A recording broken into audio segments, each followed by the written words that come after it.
Hey everybody, welcome back to another all-new X's for Show. I'm Nico, and you can find me on Twitter and Instagram at NicoAction. That's NicoAction.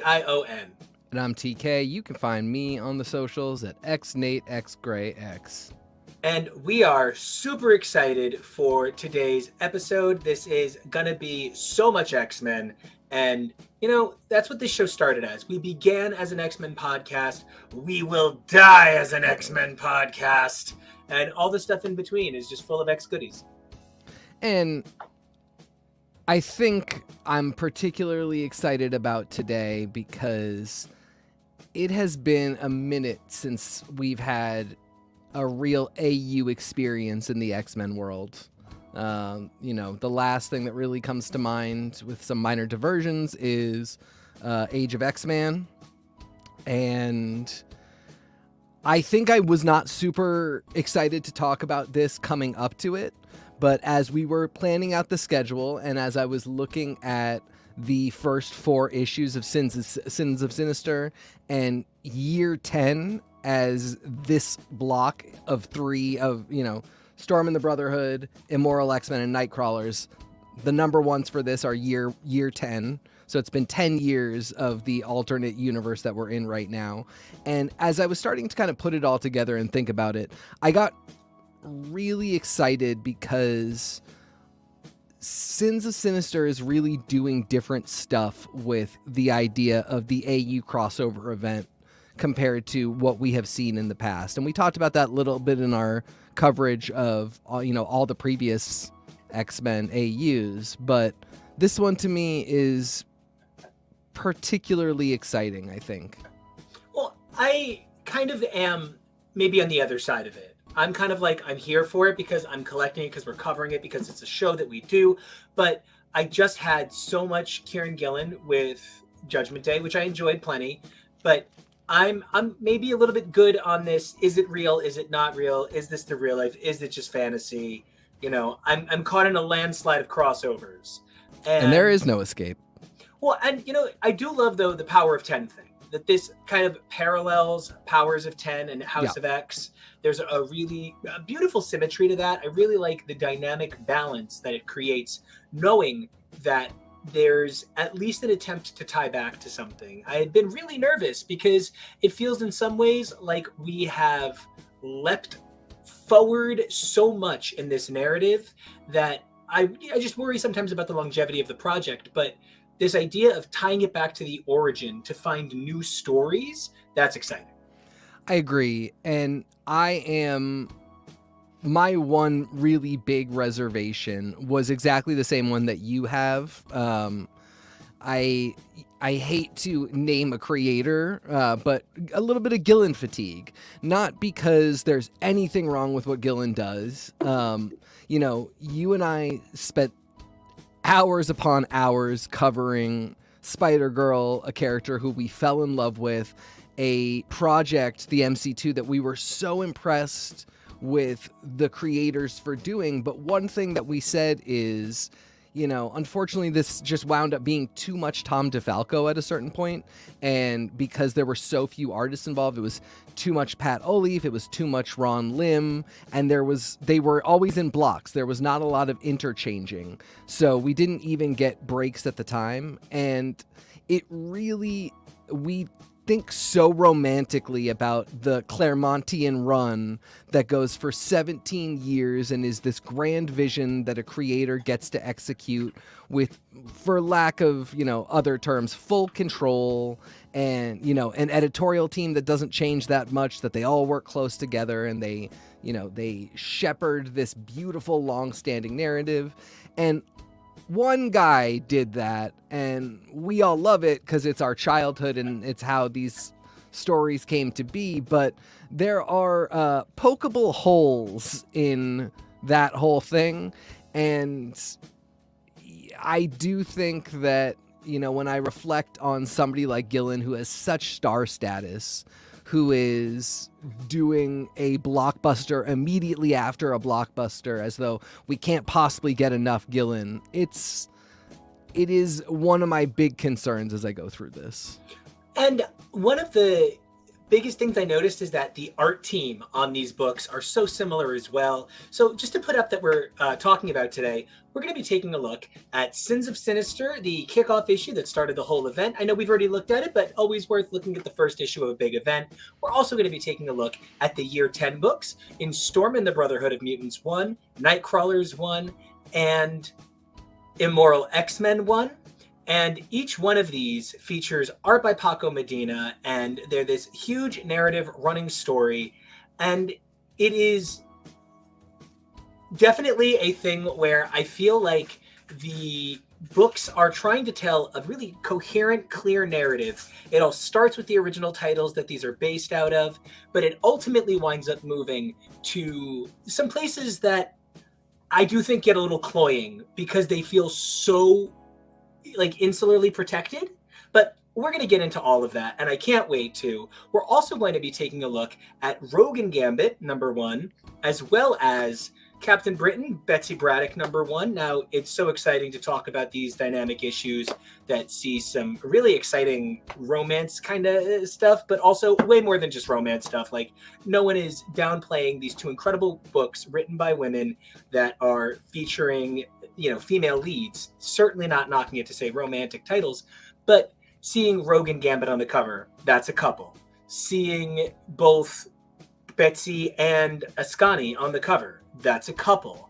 And while I super love the coupledoms, I wonder what that's about, like in a good way, because Age of Apocalypse had going for it that everything else shut the heck down for all of Get Out until Age of Apocalypse was all kinds of done. Here, so many other books are still running that I'm kind of like, oh. It is the weird thing. I'm sort of waiting for Marvel to take the big swing, the big risk of something like, you know, shutting all the books down and having a hard reset on a lot of stuff. And I don't necessarily, I'm not going to take too many points off for the fact that didn't happen here, but it is a little, you really are in a different headspace in the Sins of Sinister books each week than when you go over and read a current continuity, not quite sure, is this before or after? But at the same time, it is really nice to be pretty unashamedly, unabashedly exploring romance in titles, in making that a really spotlight feature with some real nuance to it, and not doing just kind of petty soap opera sexy storylines, which I think we get a lot of, and not getting you know, really wink wink nudge nudge, are they a throuple or aren't they storylines, but bold-facedly, this is the marriage of Rogue and Gambit. Bold-facedly, this is what happened after that epic kiss between Betsy and Rachel. I think it's so important to do that. I don't think we do enough of it, so seeing it here in two titles, love that it's women writing them. It's a special time. I do wonder, though, what the idea is with Rogue and Gambit again. I don't want to speak for all of fandom, but I am kind of Gambited out. Gumbo Man, love you, but go nap. And I love Rogue, but I love Rogue free of Gambit more than I love Rogue. And I think it's so interesting because, like, whenever anybody's like, Betsy, queer, I'm like, well, hold on. You're telling me the character who spent many a year fused with another character against her will, whose psyche was permanently enmeshed with this other woman's, you're telling me that she can't have grown and changed and explored herself and found new places in herself? I don't know. I think one of the things that's crazy about Captain Britain, #1, and we're going to get to it, is her being queer is not even a question for me. It's sort of like the other stuff about the book where I'm like, yeah, I completely, that's great. That's one of those things, you know, I'm not going to ever debate a flat earther. I'm not going to debate anybody who has questions about Betsy being queer. That's just fine. That's happening. I don't want to talk about that. I want to talk about, you know, does the relationship work? And then does the book that the relationship is in work? And yeah, I mean, I think we have questions there.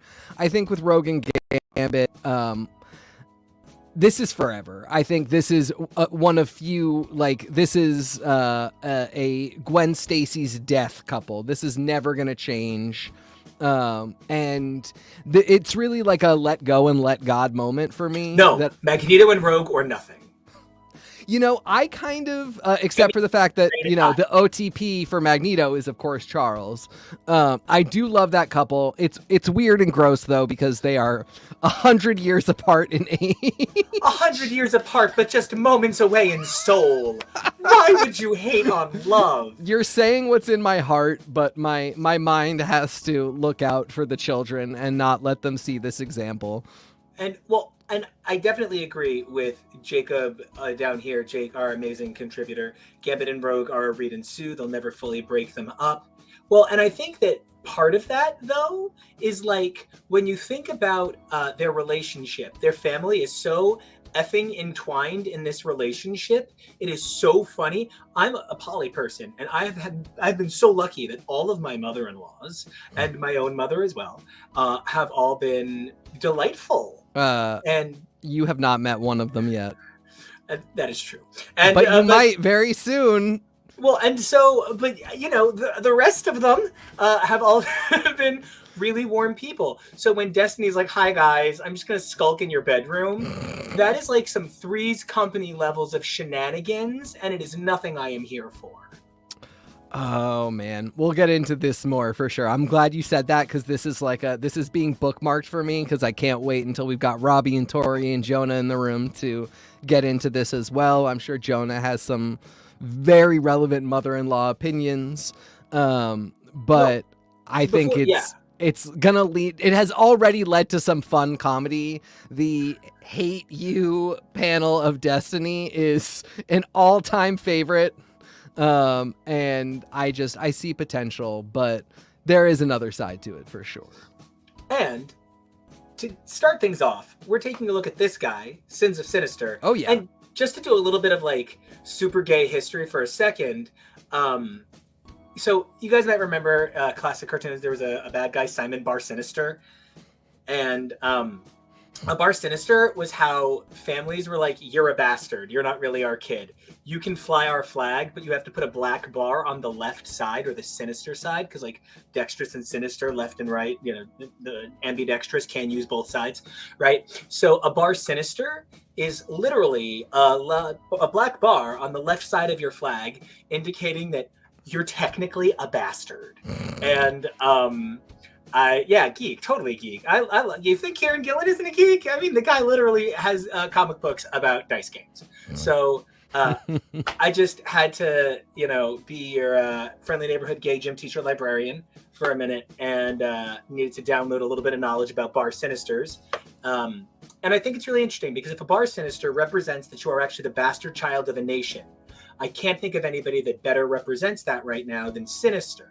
Sinister is the bastard child that Krakoa allowed to germinate. You know, like when you think about, you know, classic, you know, sort of like that evil kid things, there's just kind of like horror movies, and it's like The Good Son, it's The Omen, it's that oeuvre of you know, Megan, kind of, almost, not really, but at the end of the day, Sinister is a giant evil child. And that's why he's playing these games, and that's why he's getting his way. And, you know, originally his origin was that he was a giant evil child. He was the psychic manifestation of a child. He was the evil psychic manifestation of a child. I mean, I think you are totally right, and he is the bastard. He represents what we want to do with our greatest hopes and how we fail with our greatest weaknesses. And, you know, that Charles, Moira, and Magneto could not create Krakoa without him, but that they could not create Krakoa without him is so important. And it's one of those things that I'm not looking for this crossover to solve that. I am looking to have one big conversation that is left open-ended, and I'm hoping that's what we're getting towards. Well, I cannot imagine having this conversation without the voices of the X-Pack, who are here to weigh in on an AU Well, like so many others, actually. And so we're kicking things off by bringing in the X-Pac's very own Jake. So our producer extraordinaire, Kevo, is always running the board and making these things happen seamlessly. So thank you, as always, Kevo, for just being the absolute best. Thank you, And Kevo. Jake, tell us where you're from. What's your name? What your sign is? Your perfect date. I like long walks on the beaches and quiet dinners where we don't talk at all over soup and tea. That's very original. It's very, very thank you. original. And a lie. The dream of getting you through a whole dinner without talking. Oh, you know me too well, TK. Hello, I'm Jake Crawler for this episode because we're going to talk about a whole bunch of Nightcrawlers, and I'm excited about it. You can find me on Twitter at Omega Sentinel, as in Mega Sentinel, and on Instagram at The Heart Farmer. I'm not going to do one for that, so it's okay.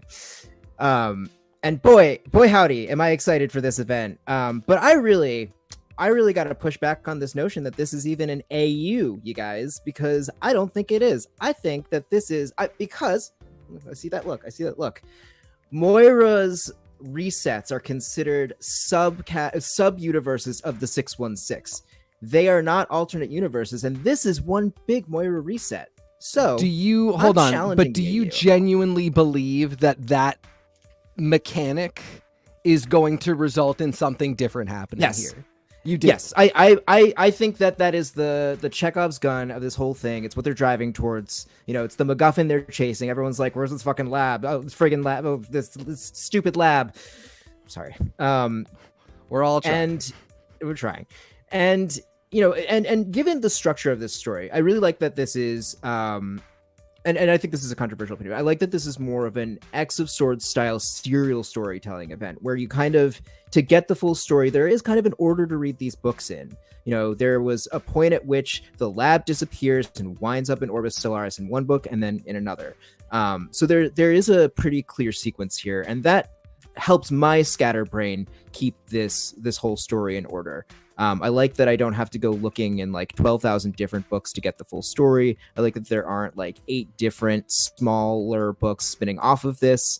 I think it's a different kind of event. And in some ways it's similar to Age of X-Men too, because it's kind of splitting the X-Men universe down the center and saying, you guys go off and do this alternate thing, and you guys are still going to be anchored in the main universe doing other things, a la Captain Britain and Rogue and Gambit. So I want to jump in because that's the right point. Please. That's exactly my point of interest. We're told that Age of Apocalypse is not an alternate universe, but it's a rewrite of our universe. We're literally Age of Apocalypse?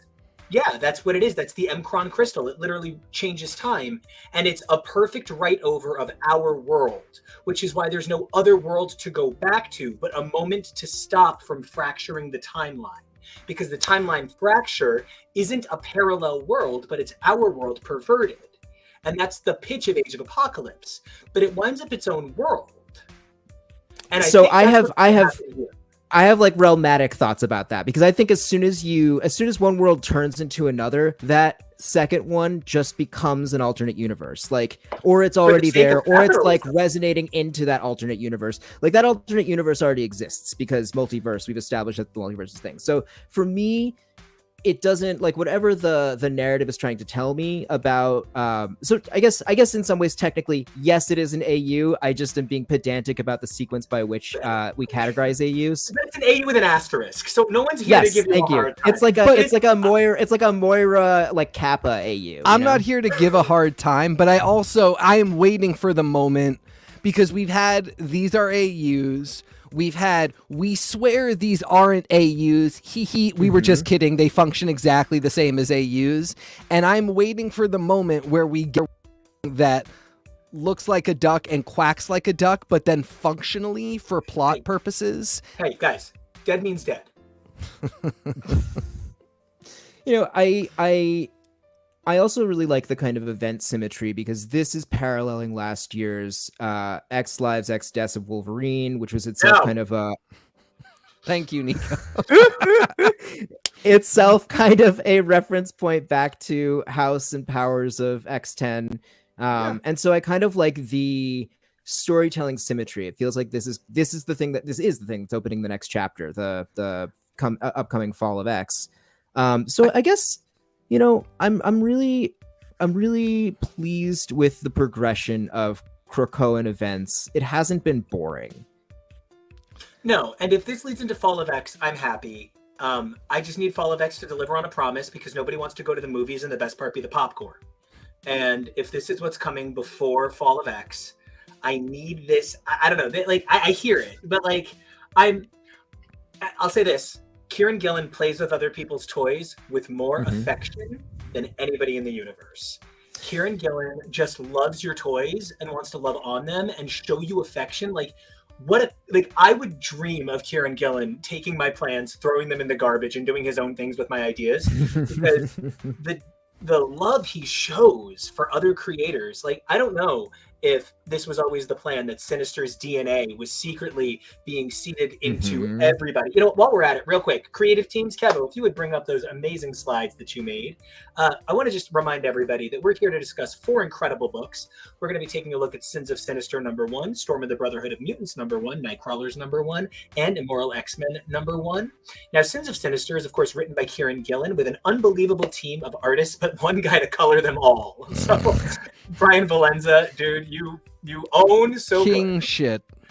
Clayton Cowles on Mastery. letters with Lucas Vernick, Jeff Shaw, Marco Cicchetto, Juan Jose Rip, David Baldon, Travel Foreman, who it took me forever to get his name as a pun, Carlos Gomez, Federico Vincentini, David Lopez, Joshua Casara, and Stefano Caselli. Of course, this kicks off year 10. The trade will be available. I believe it's the hardcover originally. Will be available September 19th, 2023. Moving on to our next title, we have a colorist work is never done, my amazing colorist husband, Al Ewing, continuing his X-Men Red narrative in Storm in the Brotherhood, with art by Paco Medina, J. David Ramos, letters by Ariana Mar, with the trade once again available in September. Our third title is going to be Nightcrawlers, continuing the story of Legion of X by Cy Spurrier. Again, art by Paco Medina and J. David Ramos, with letters by Clayton Cowles, who is just total king of his game. And lastly, the issue that, I'm going to just say it now, lost me completely. Immoral X-Men #1. Damn, by Nico. Kieran Gillen, Paco Medina, Walden Wong, Victor Alabaza, J. David Ramos, Chris Sotomayor, Clayton Cowles, and I just didn't get this issue. I just didn't. I don't think it was bad, but like, I remember being like 11 and like watching Fried Green Tomatoes on WPIX Saturday afternoon at 4 p.m. and being like, why is this a movie people are talking about in like social commentary? I don't get it. Then as an adult, I went back and rewatched it and was like, I get how this was a thing for people at the time. And I'm sure that like, I can already hear like everybody on the team, like from Arturo to Raven, everybody being like, some of these opinions, Nico, I can hear it. I'm ready, guys, because everybody's opinion matters. If Sinister has taught us anything, it's as long as you are at least a little bit sinister, you kind of matter. And I would say everyone's a little bit sinister now these days. The constant reminder is exactly what Nico said. Like, it's not bad. We are so rarely trying to say, like, this person did bad work. There's just stuff that we as individuals don't connect to. And it's legit more fun that way because, you know, these are the two people with whom I talk about comic books the most. But just for logistical reasons, that has not really happened that much this week. So, like, it's actually kind of exciting. I did not know that you didn't like Immoral. And it's actually kind of exciting to hear because it means, like, I want to talk about that with you. Similarly, I sort of thought Jake would really love Nightcrawlers, but we didn't talk about it. And Jake messaged me earlier today and said, I really love Nightcrawlers. And I was excited about that for different reasons. So, I mean, like, doing it real simple, what's been a favorite so far for both of you?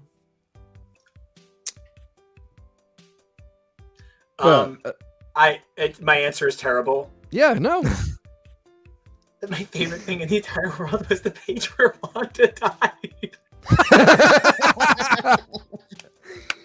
Oh, you have a Wanda pillow. You're excused. It's allowed. You clearly love Wanda. I literally hug a Wanda pillow. Yeah. Like, I love Wanda. I mean, so it's much. it's an expedient way to get rid of a glaring problem in your and it also says something. You know, if Wanda's dead, that's a huge thing. And I have to agree with you. Those one-page panels where all those artists' names that you listed come from, because they each contributed one of these. And they represent a crossover by page. How clever.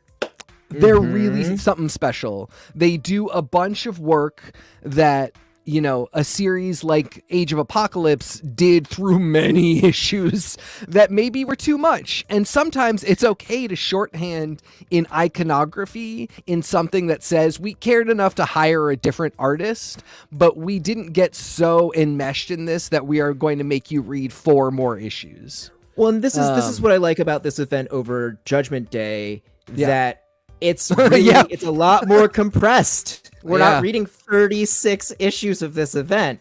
And like however many minis. Like this is, I love Sins of Sinister because it just compressed the whole X universe problem. We kept being like, Judgment Day, how is this one day? Guys, it's literally called Judgment Day. It's Marvel time, but even with Marvel compression, I feel like that would have been like at least a week. It was so long. Yeah, that was for Jack Bauer, that was a busy day. Jake, I mean, I think I already said it, but well, I want to reel back a minute, because if we're talking about like single panel moments, my favorite single panel moment will forever, I mean, maybe forever and ever be Emma Frost doming Sinister, which is why I was so shocked that Nico did not like him. On the head, like it's what he needs because he's a bad boy, and Mummy Emma is there to fix him. Yeah, but like Dummy Mommy 101, really, for Sinister, it was like that was the Muppet Babies of Dummy Mommy. You gotta start somewhere, and he clearly is like, he dresses the part, but he doesn't know what he's doing. Here's my I'm gonna balance you two out. As I mentioned earlier, so much of what Ready for Raven. Hold on, Raven, I know you're getting ready to come in. I just want to let Raven know she's coming up. Please keep going. So much of what we know about the character design having Dom elements to it comes from Claremont. But again, it's those early references that things got said in notes and nothing ever happened. But we all learned them and came to expect, like Celine, Emma, the members of the Hellfire Club. There is a BDSM element that we know to be a part. Yes, tribute to Mother. Bad Mother, but Mother. Every like fan will say, like, especially queer fans will say, that was so important to me, the fact that I was seeing this like culture that is tied to queer culture that you as a queer person learn a lot about, that was in these books, and that somebody cared and put it in there, but it's never really paid off. Nobody is ever actually willing to do anything with it. So while Nico, I do think that you are right about the 101 part, it's kind of the 101 that we needed in 1989, and it's not great that we're getting it so many years later. And for people who have been in this for so long, it does feel like, why now? But come on, it's a payoff we've needed. I'm tagging in Raven. Keep talking. Raven, come on in and start fighting. There's something so much fun about seeing Emma dom a whole bunch of... Emma's doing this. A whole bunch of chimera cyclopses because she can. It's a chimera. She isn't your regular Emma. She's Sinister Emma. She's got Emma, all the better parts. She's Emma with a whole big ass scoop of Sinister in there. Of course she's Dommy Mommy. Hello, it's Sinister. He's up his own ass about this. I think that's one of the things that we are going to have to reckon with after this is all said and done, which is that these are the fact that these characters are still in a lot of ways themselves is an important part of this. And, I think that's a really curious one. I hope that a writer builds on this and is like, the part of Emma that wanted to grab a chain and choke a man, that's Emma. That's not the Sinister part of Emma. Yes. Well, part of that is Sinister, because Sinister always wants to humble whoever else is in the room. That's true. That's how he gets off. That's his thing. But here's the other thing. We know how he got his DNA into everybody. He tainted the protocols. So like every time they got brought back, there was a little extra in there. And so it's not so much that we've completely lost a character, it's that we have the character with a big scoop of Sinister put in there as well, with very few people being immune of any variety to it, other than Kurt, who just mutated wildly and nobody understands why they can or cannot touch him, which might have something to do with Mother Righteous, which... Yeah, it does appear to have to do with the magic. It seems I to mean, have, like, a there are sexy- Dami mommies. for her. There are Dami mommies all over this event.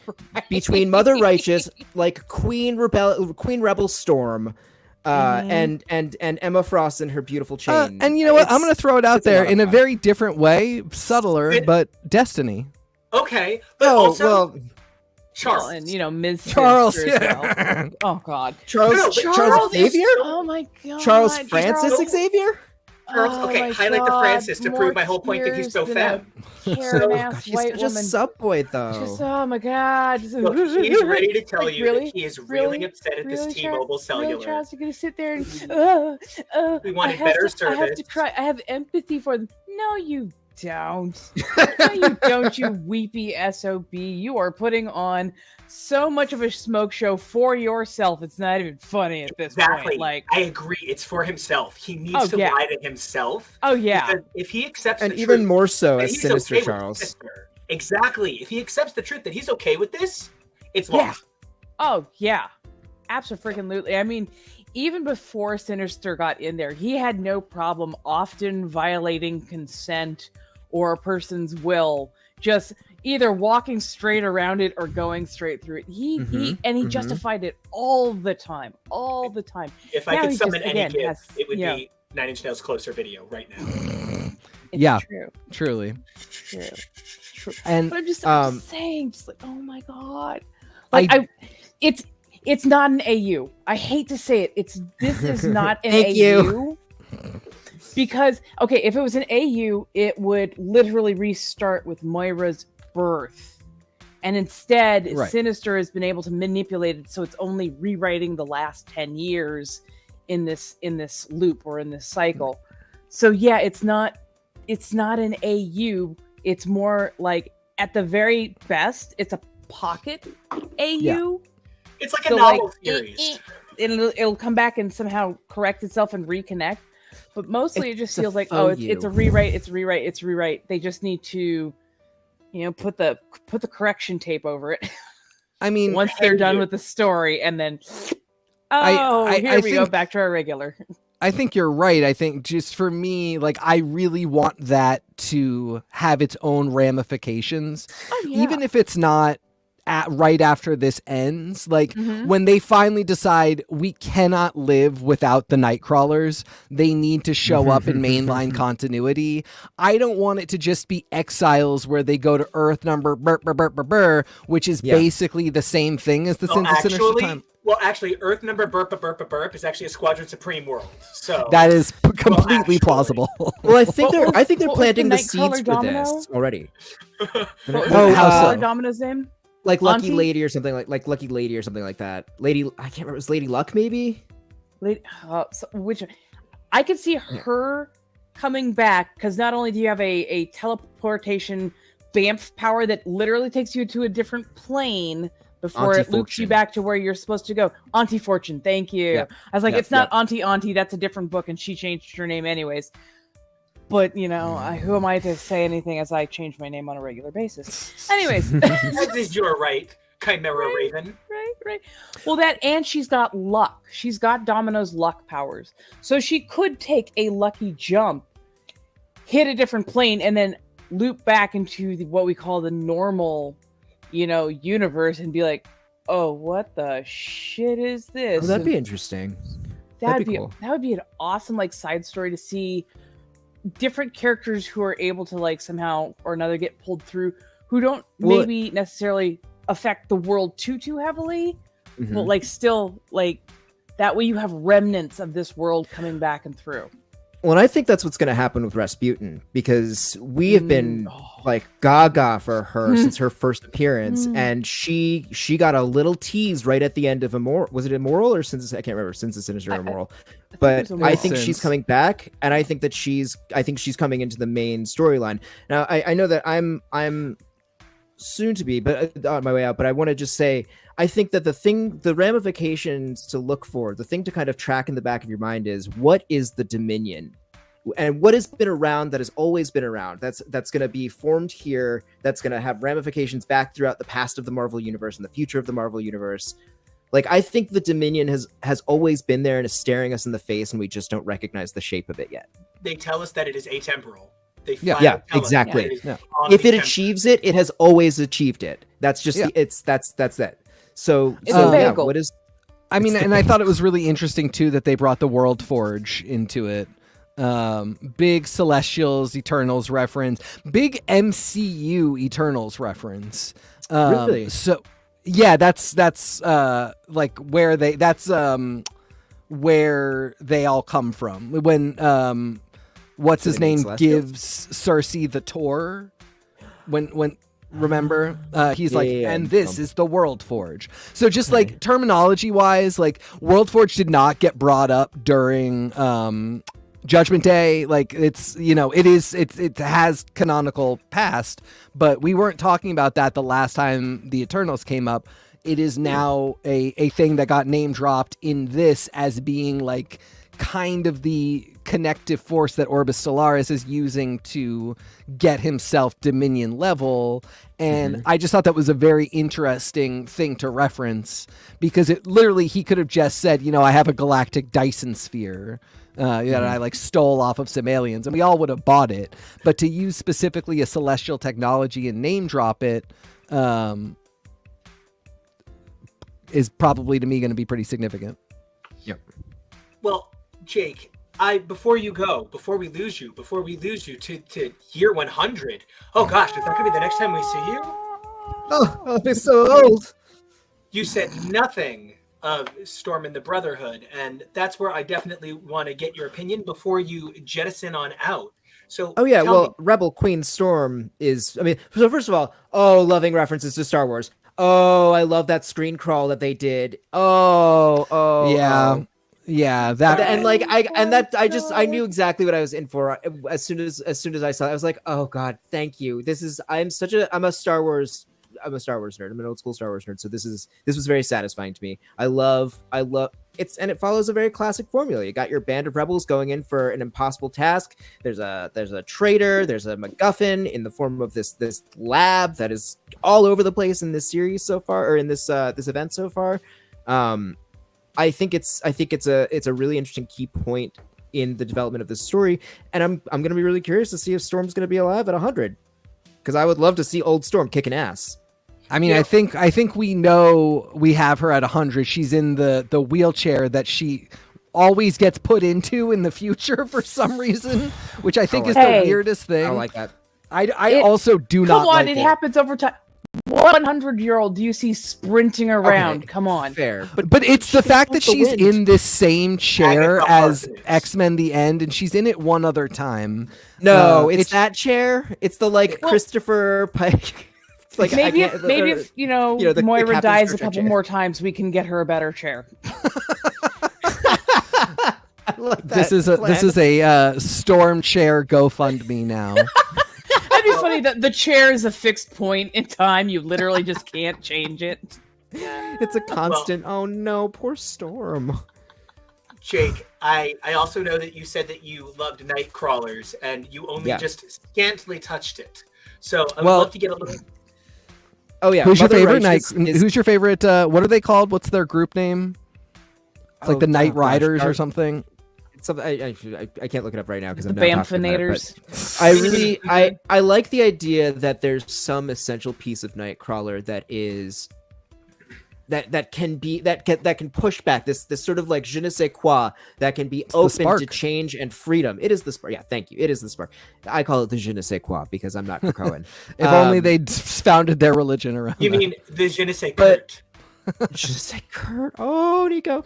I really love Mother Righteous. I think she is a fantastic character. I love the way she is subverting the Sinister system, or the Essex system, because they're not only one Sinister, and she's an Essex. Oh, she's an Essex. And I love that she's building a religion, and that I think is going to be the way she tries to assert dominion. And honestly, here for it. I love her. I love to see a queen. I love to see a witch. I love to see her gathering magical objects and being like, we're going to make a heart perilous and it's going to be great. Yeah, I'm obsessed with it. I just want to start making perilous organs. Yeah, oh my gosh, yes. I would like an eyeball perilous, please. Oh, Just so I can see through all timelines. It's just an eyeball with a pencil really close to it. It's the orb. I love that. Jake, it has been such a pleasure having you. And please tell us again where we can all find your lovely countenance until we have the pleasure of your company again. Thank you for having me. Spleen Perilous. You can find me on Twitter at OMegaSentinel, OHMegaSentinel, or on Instagram at the Heart Farmer. That's who I am. Thanks, everyone. This was a lot of fun.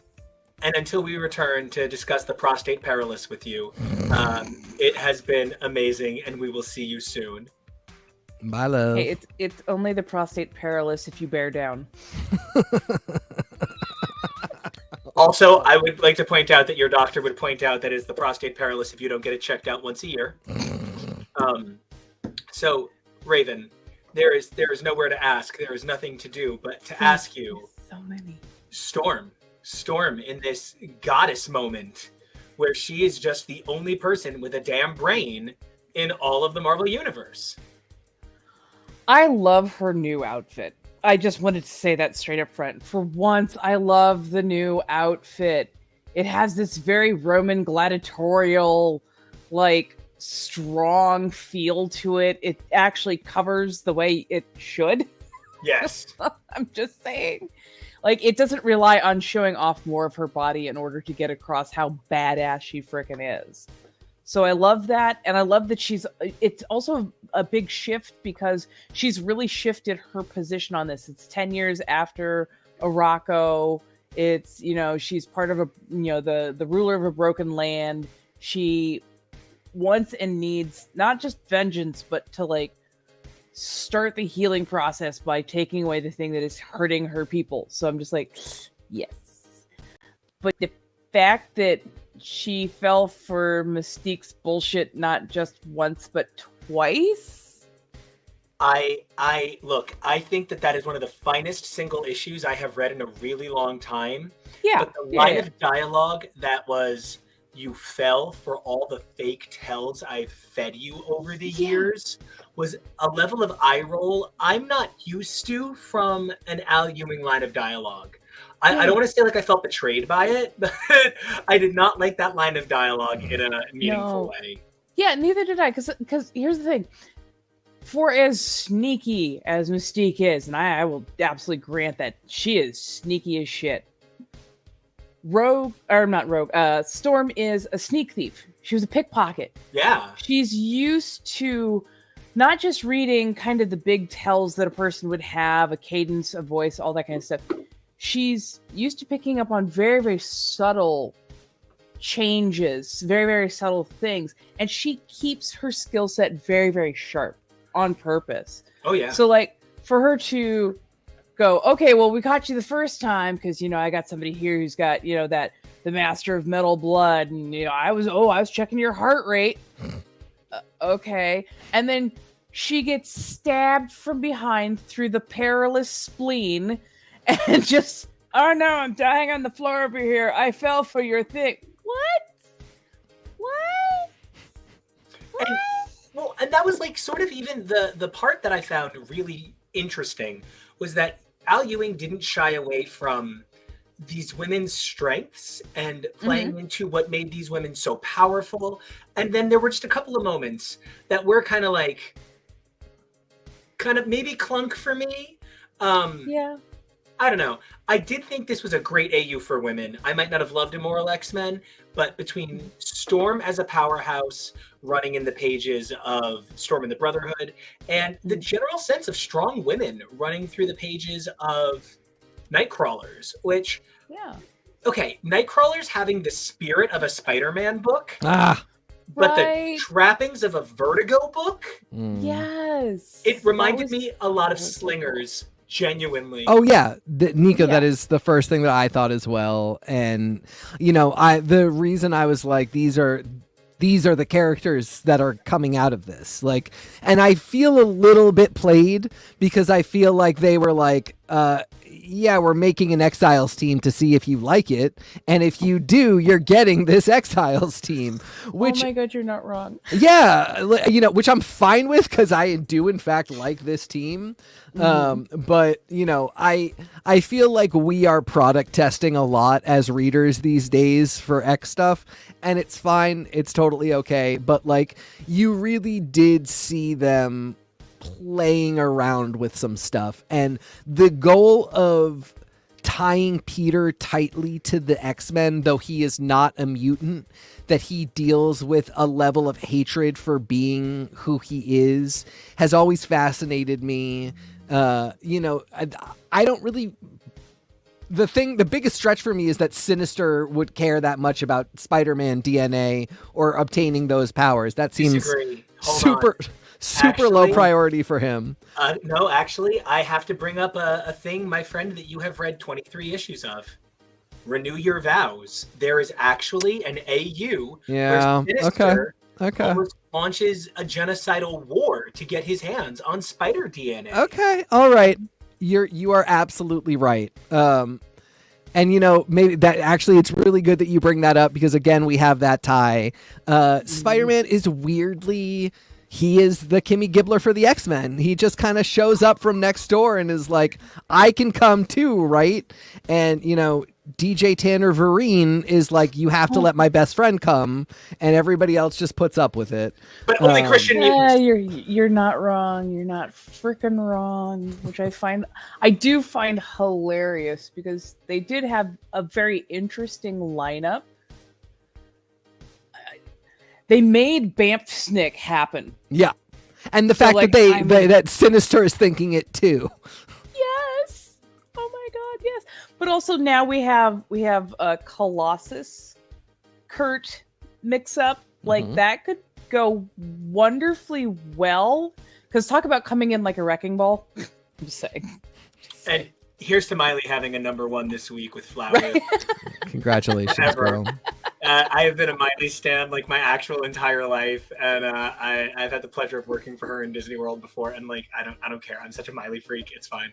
But I do find it funny. Yeah, before you go off on that tangent, because I feel it. But like, what I find funny is that the Spider-Man Chimera went in, but the Spider-Man Chimera has the biggest danger sense and knows how to avoid that shit. Yet he went in clutching a book and didn't somehow feel that there would have been a Bamf shield that would have kept him out. Like, yes, they had to get rid of him because I don't think he could have stuck around for everything that they wanted him or what we wanted him to do. But still, it was like, no. For me, I kind of thought that was the point that the book was trying to sort of show us, that while Mother Righteous might be one of the gooder guys and a better ally, there is a problem with fanaticism no matter what, and she feeds on fanaticism. This only works if there are fanatics for her. There can be, people who are slightly more in the know, but there need to be fanatics too. And the fact that this little spider Bamf couldn't do anything but die for Mother Righteous was, to me, kind of that big reminder that, like, even if she's going to help, even if she's going to be part of the eventual solution, there's a price. She sounds like a cult leader. Yeah. Like if you're reading her lines, you can tell that she sounds like a cult leader, and she specifically targeted the youngest and the least experienced and of that universe. It's very much that, like, let them think it was their idea. Absolutely. Like, she's a predator. The fact that she says, "Oh yes, I'm one of the good ones." No, you aren't. No, you aren't. No, you No aren't. one has You're ever targeting said, children I'm one and of you're the good sinister. ones. Yeah. Right? I'm like, you literally, your power is based on faith. The more faith you have coming in, the more your power affects things. So the very fact that you say, I'm one of the good ones. Really, Frollo, are you? Are you? Are you? Because I'm very sure you're not. Like, It's too late to save Paris. Hellfire! Yeah, we know. Oh my god, we dude, know. you wanted to start? I have the Clopin parts ready to go. I am here to live to guess if you can sing the bells of Notre Dame. I'm always ready to go. Yeah. So this is an amazing opportunity to talk about something with you that I would love to all talk about.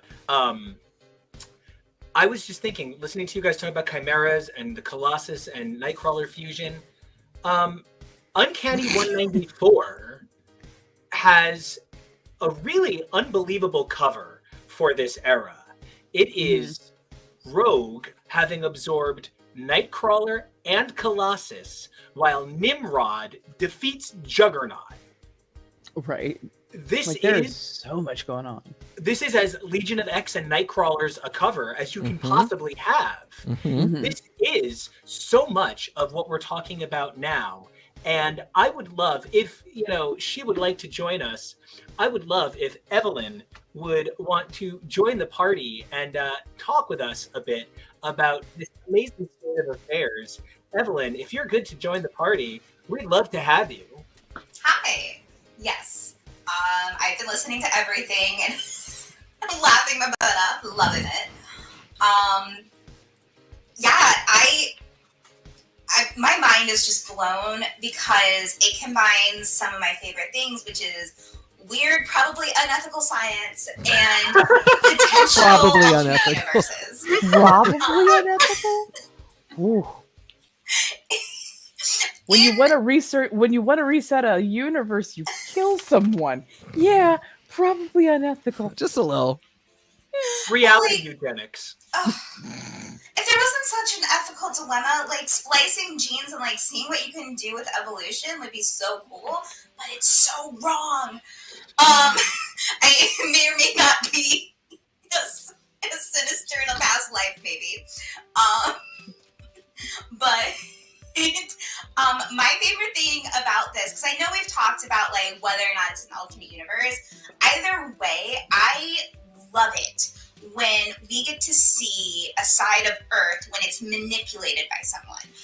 And the way it's been manipulated is fascinating to me. And I love how, just how sinister everyone is. Like, not to overdo the point, but it's true because, taking out, Captain America, getting him to take that, getting him to take that X gene, getting rid of the Fantastic Four, getting rid of Wanda, just in case, which I thought was the way that was gorgeous coloring. I thought that the art with all of the spliced characters and these new kind of abomination kind of things was really well done. You could really see what they're going for. It's this is wrong, this is bad, there's something off about this, but it's beautiful at the same time.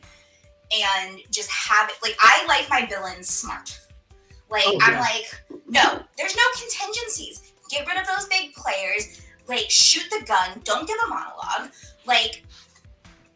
I would love to be a supervillain personally. Just kind of outing myself there. My ideal life is a supervillain. But yeah, I just absolutely adored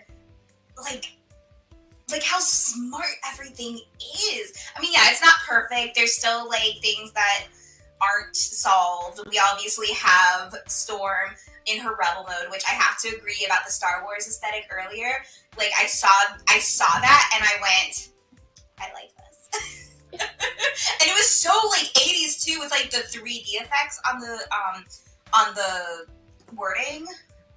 It was really cool.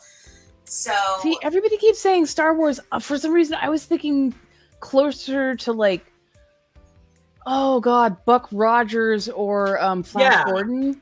Yeah, like the serials that. I mean, Star I think Wars it's a borrowed. ton of influences and references. It's I Yeah, that think there's definitely 3D. several. It's the 3D vision that gives me that more Starbucks kind of, like Flash Gordon-ish kind of feel.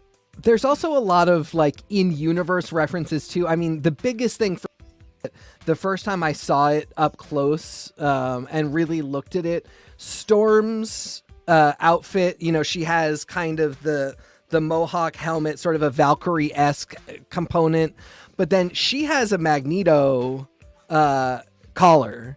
And yeah, I mean, you see it right there. I really didn't notice it right there, but then there's a panel where she's confronting Mystique, and it's just a shot of her, and you see it, and that's pure Eric. Well, and look at the helmet too. I mean, she's got influences definitely for Magneto. Yeah, that she was the person keeping him alive and held him in his arms while he died, which I'm not going to talk about anymore. I'll start crying.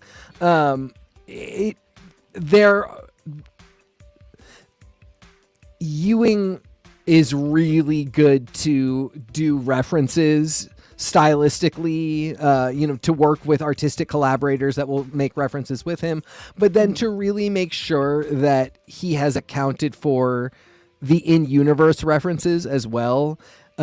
Even just like this team that is the Brotherhood, and like really coalescing who would have survived out of the characters that we had at the last issue of Red.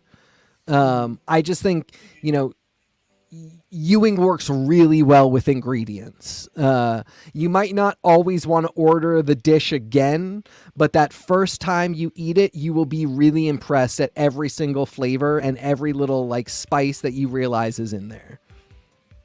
And he creates a moment. Something Ewing does is he creates a vibe you want to go back to. Everybody talks about Sword, and they always say like, oh, and then all the crossovers happened. The F you mean then the crossovers happened. The crossovers started at issue 2. So it's that 150-page first issue, then it's 2, 3, 4 is King in Black, then it's 5, 6, then like 7 and 8 are in a crossover. It was a crossover title, but he created such a moment with Red #1 that we all dial back into how it made us feel. There's a zeitgeist, an experience that fandom offers that like it's water cooler talk. And that's something that Al Ewing can produce easily, whether it's his Defenders, whether it's X-Men Red. Al Ewing produces the conversation at the water cooler that dominates what we think about the stories the next day. Oh yeah, absolutely. Just sometimes, like, and it's not exactly a gripe, it's just an observation. Sometimes he takes what might lend better to like an action book that doesn't require quite as much thinking and puts a little bit too much high-minded thinking into it, which sometimes can make it a little bit hard to follow when you're just going, I need to turn my brain off. Please kill things in fantastic ways. Just saying. Yeah, I mean, it's that he really does sort of ask a lot of you. And I think I never minded in the moment. I think that first time I pick up the issue, I don't mind it. It is going back to it, like for all of the amount that I enjoy talking about it with people and sort of like kikiing about the references, I do sort of have that moment in which when I'm going back and doing my reread, it's usually Ewing that feels the most like, oh, now I got to walk uphill. Yeah. Yeah, that's actually for me. Honestly, that's a Dugan book. Depends on the Dugan book for sure, but yes. I always feel like, oh, okay, I got to get back to that moment now. All right. Not like meant as an insult, but there's writers who I connect and like definitely want to ask a thing, guys, and I want to ask specifically this crew. Raven, you are an artist. Evelyn, you are a cosplay artist as well as other things. You make your own props. How did you guys feel about these 3 issues having predominantly the same artist to create a year? By having the same artists doing year 10 on 3 books, you gave that year a vibe. Oh, for sure. I really liked the consistency of the art. It really gave it a cohesiveness that helped me like kind of place where everything was, because I think the pace of Storm and the Brotherhood and Sins of Sinister was a little fast-paced, while Nightcrawlers is a little bit more like theological kind of thing, and so it was a little slower paced in my opinion, but having that cohesive art really helped keep me in the story. It helped keep my imagination going, and it made me care a little bit more than I think I would have about Nightcrawlers. At first, because I'm bad at names and I don't always necessarily pay attention to the page that tells me who did what, I was just like, okay, let's knock this block straight out. I know my reading order. Let's knock this block straight out, see how I feel, and see if I want to go back for a second read. And I'm like, I felt like I was in the same book the whole time. There was just minor changes in pacing, which you would get, watching like an episode of something. So it's just like, I switched books, right? This art feels so familiar. And then it's like when I went back, I was like, oh, it's the same artist for all three of them. That was actually kind of a smart idea, because I never felt like I broke the universe. I never felt like I was going to a different book to get a different story. It felt like, oh, okay, I'm going to a different part of the exact same story, because I had that look to help like keep everything very cohesive and together. So I appreciated it on a lot of levels. That it was Paco Medina was a really strong choice. Perhaps not what I would have chosen, but not like a really hard stylized artist that is going to make you feel like this is the year 10 vibe. This is year 10 throughout the issues. And, to be digestible, I think, like, for instance, an artist who I really like, don't like everything he does, but really like him, and I would recommend him for a lot of stuff, but would not think he would do great with, for instance, year 10, would be Josh Cassara. It is, I think... These 4 issues are asking a lot of us and asking us to juggle a lot and work with a lot. And Cassara's art is pretty challenging and pretty harsh. And Medina does this thing where, like, especially his women, occasionally panel to panel, angle to angle, will get this kind of like baby doll, sexy baby, like duck lips look to them that I never hate, because it's equal opportunity. And he still manages to, like, it's never, oh, this is Storm, but she actually has a white woman's head and is just colored black. He does really manage to, like, this is the black version of the baby doll look. This is the Asian woman version of the baby doll look. But it's this look that he has that has this level of fun and innocence and camp to it that is just kind of like, hey, don't forget, this is comic books.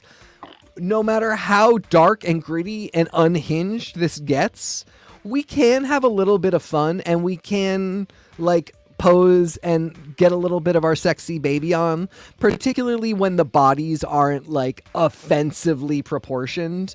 If it's just like a little bit of face and some duck lip, it's all kinds of fun to me. So it's a little bit like X-Terminator. Like, you love to look at the artwork. Yep. There is just a hint of that cheesecake. Yep. But it always retains a lot of that. Nailed it. Yeah, that's strong. So yeah, I see what you mean. Well played. So I am realizing the amazing time we are having, and Raven, I think we kept you a little bit longer than you were supposed to. Oh, It was worth every I enjoyed minute. it. Every It's so second. worth it. I love it. And I just want to thank you guys, because you helped me realize something. I couldn't figure out why I loved the same artist on the same 3 titles. And that's when I realized it's because it reminds me of NBC sitcoms in the 90s and 80s. Where it's Empty Nest, Golden Girls, and Nurses all straight through. And it all feels like the same Susan Harris show. And then you throw in Blossom, where Sophia Petrillo shows up in the first season. A little bit deep Golden Girls trivia for you right there. And it's perfect. So Raven, I just want you to know you are the Susan Harris of my world right now. So thank you. Damn, for I gotta being work here. harder to be Blanche. Raven, please tell us where we can find you on the web so we can all look you up after this. Great place to find me on the web is actually TikTok now. Sanguine Thread /Inabathry. I'm growing the Inabathry. It's my storytelling. It's going to be fun. It's going to be interesting. It's going to be drama. And then Sanguine Threads, I do everything else. And of course, run my mouth as usual. So come find me. It's fun. We love having you. We can't wait to find you. And we will have you back on as soon as we can. And until then, thank you so much for being with us. And I do believe that does mean that we have another friendly face to join our lovely Evelyn. And that would be Jonah. Hello, everyone. It's Jonah. It's our two scientists. So it's That is true. So y'all better get real deep into the science of the Sins of Sinister. right. Let's start right away. Jonah, where are you with Sins of Sinister? I am bedraggled, excited, confused, not very hopeful right now, dreadful, political intrigued, and all these other words making it into adjectives that aren't actually adjectives. Grumtralescent. That, I think, is just a made-up word. Mine were at least words that, in some context, worked. I don't know what else to say other than, It's Hearing from it- the Tugboat Maguire Saturday Night Live sketch of Inside the Actors Studio with James Lipton. I don't know her. It's before your time, kiddo. It's not! It's really not. This kid, me. Hi, I'm the kid. But I am really excited for this because I think ever since way back at the dawn of X, and we had House of X Powers of 10, and we saw the rule of Krakoa is there is amnesty for everyone, regardless of what you have done. And we all saw Sinister, and everyone was like, kind of looking at the like sideways, like, should we be even be trusting Sinister? Should Sinister be the one exception of like, maybe we don't let him on? Like, I don't genuinely, understand how Sinister- anybody trusts Joe on you when he was Gossip Girl. And you know, it's all about you. And that's what Sinister says to himself every day in the mirror. It's all about you. And this is something that there was rumors, rummaging, people talking about in different fan spaces that I was hearing, and different conjectures, whether it was on this show, anywhere else on the internet, that they were like, Sinister is always up to something. Nothing good could come out of this. And we're kind of seeing the culmination of Sinister's unfettered access to everyone's DNA and what that means. And I could not be happier with how everything is shaking out, because oh boy, it is not coming up roses for Sinister. Everything is going horribly wrong for him, and I love it. Well, Absolutely. Like, Yeah. the best part about, like, mad scientists is, like, when their science runs mad out of their control. Like, it's a cliche, but I eat it up.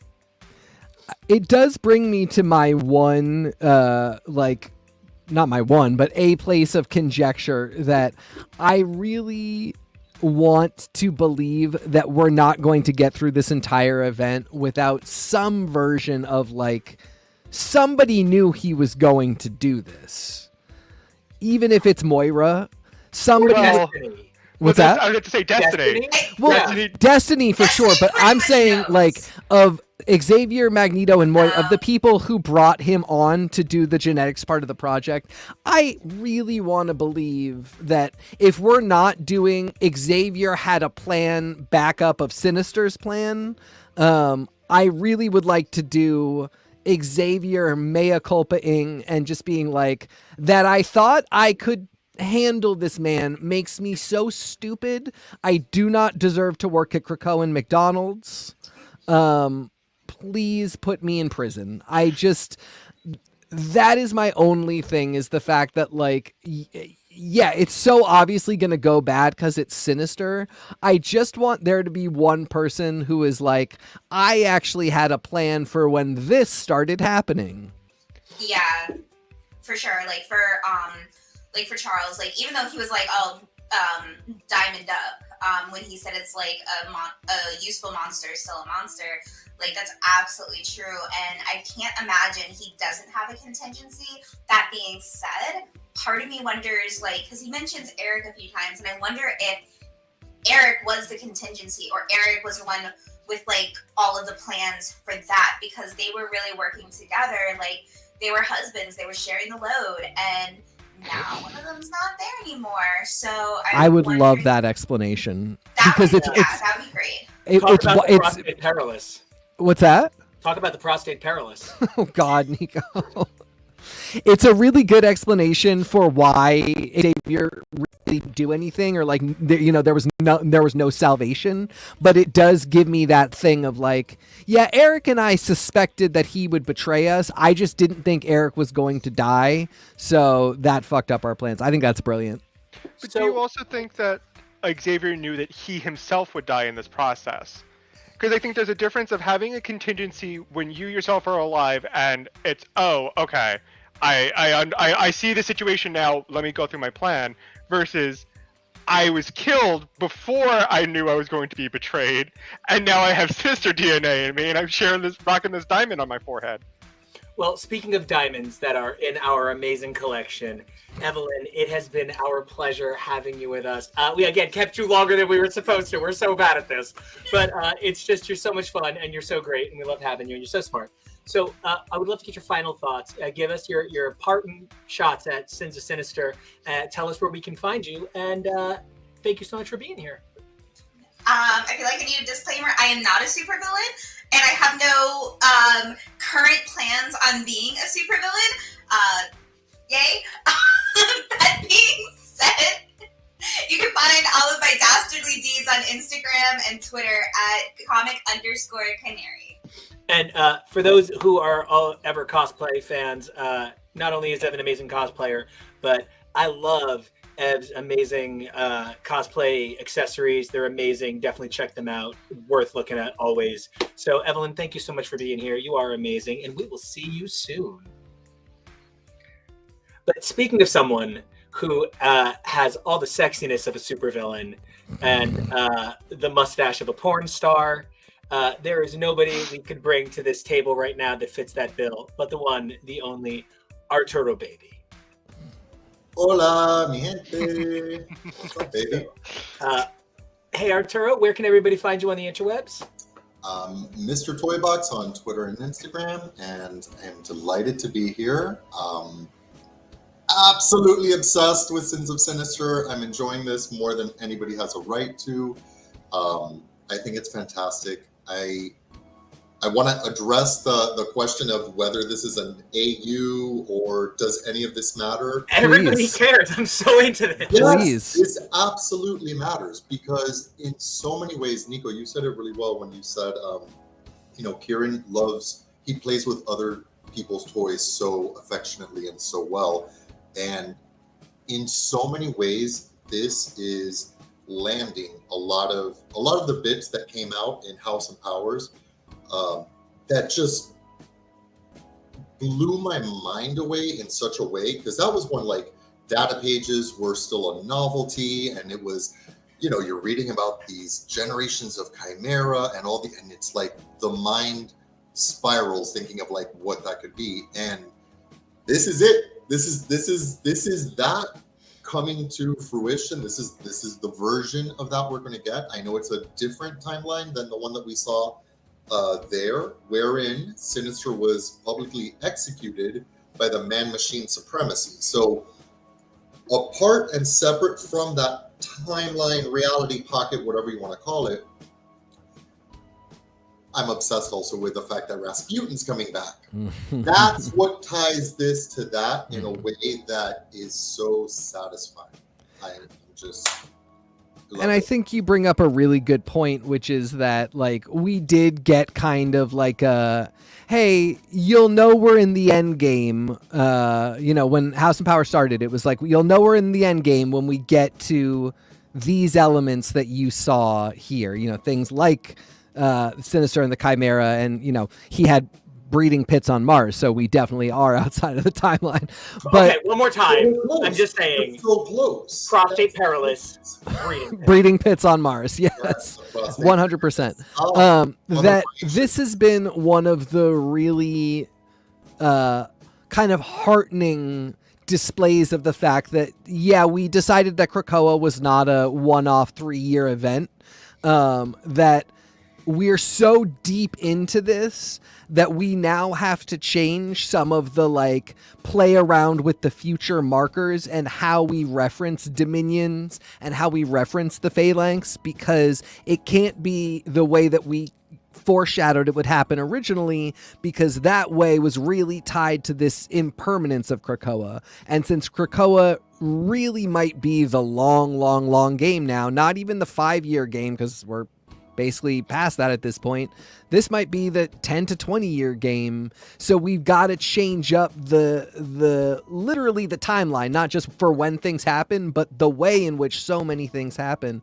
And I think what you point to, Arturo, is just some of the best examples that we see of saying, like, hey, everything that you saw is still really important. We just want to show you how it's different now. And I think we kind of need that to feel like this isn't just a one-off time that we're going through. Yeah, I mean, Hickman gave us so many cool devices to, or gave the creatives, I guess, and left them, for the creatives after, to do so much with this new status quo, right? From Resurrections to Moira. It was just mindfuck after mindfuck, and, the possibilities were endless, right? When Inferno subverted some of that and found a different solution to the Moira problem, which was curing her, right? That, in a way, was kind of like, oh, okay, so that's no longer a threat. Like, it does, like, Moira's next life is no longer a thing. Moira's a threat, but, like, in a different way. And the fact that Sinister just made a small farm of Moira clones and used them as, like, save points, and just took that idea that Hickman created, which is a big thing to wrap your head around, and he just, like, stretched it to its, like, limit, and has done so much fun stuff with it that there's still that one Moira clone, I guess, that, the Chekhov's gun, as did you say it, TK, or was it Jake? It was Jake. Brilliant. Floating around out there. Like, yes, we are going to get back to, some form of status quo, but mark my words, some things are going to be different. And I think Rasputin's probably coming back with us, God willing, and maybe Cardinal, but I don't know. He doesn't have the spunk that Rasputin has. Rasputin's going to come back, I hope. I'm terrified for Mystique and or Destiny.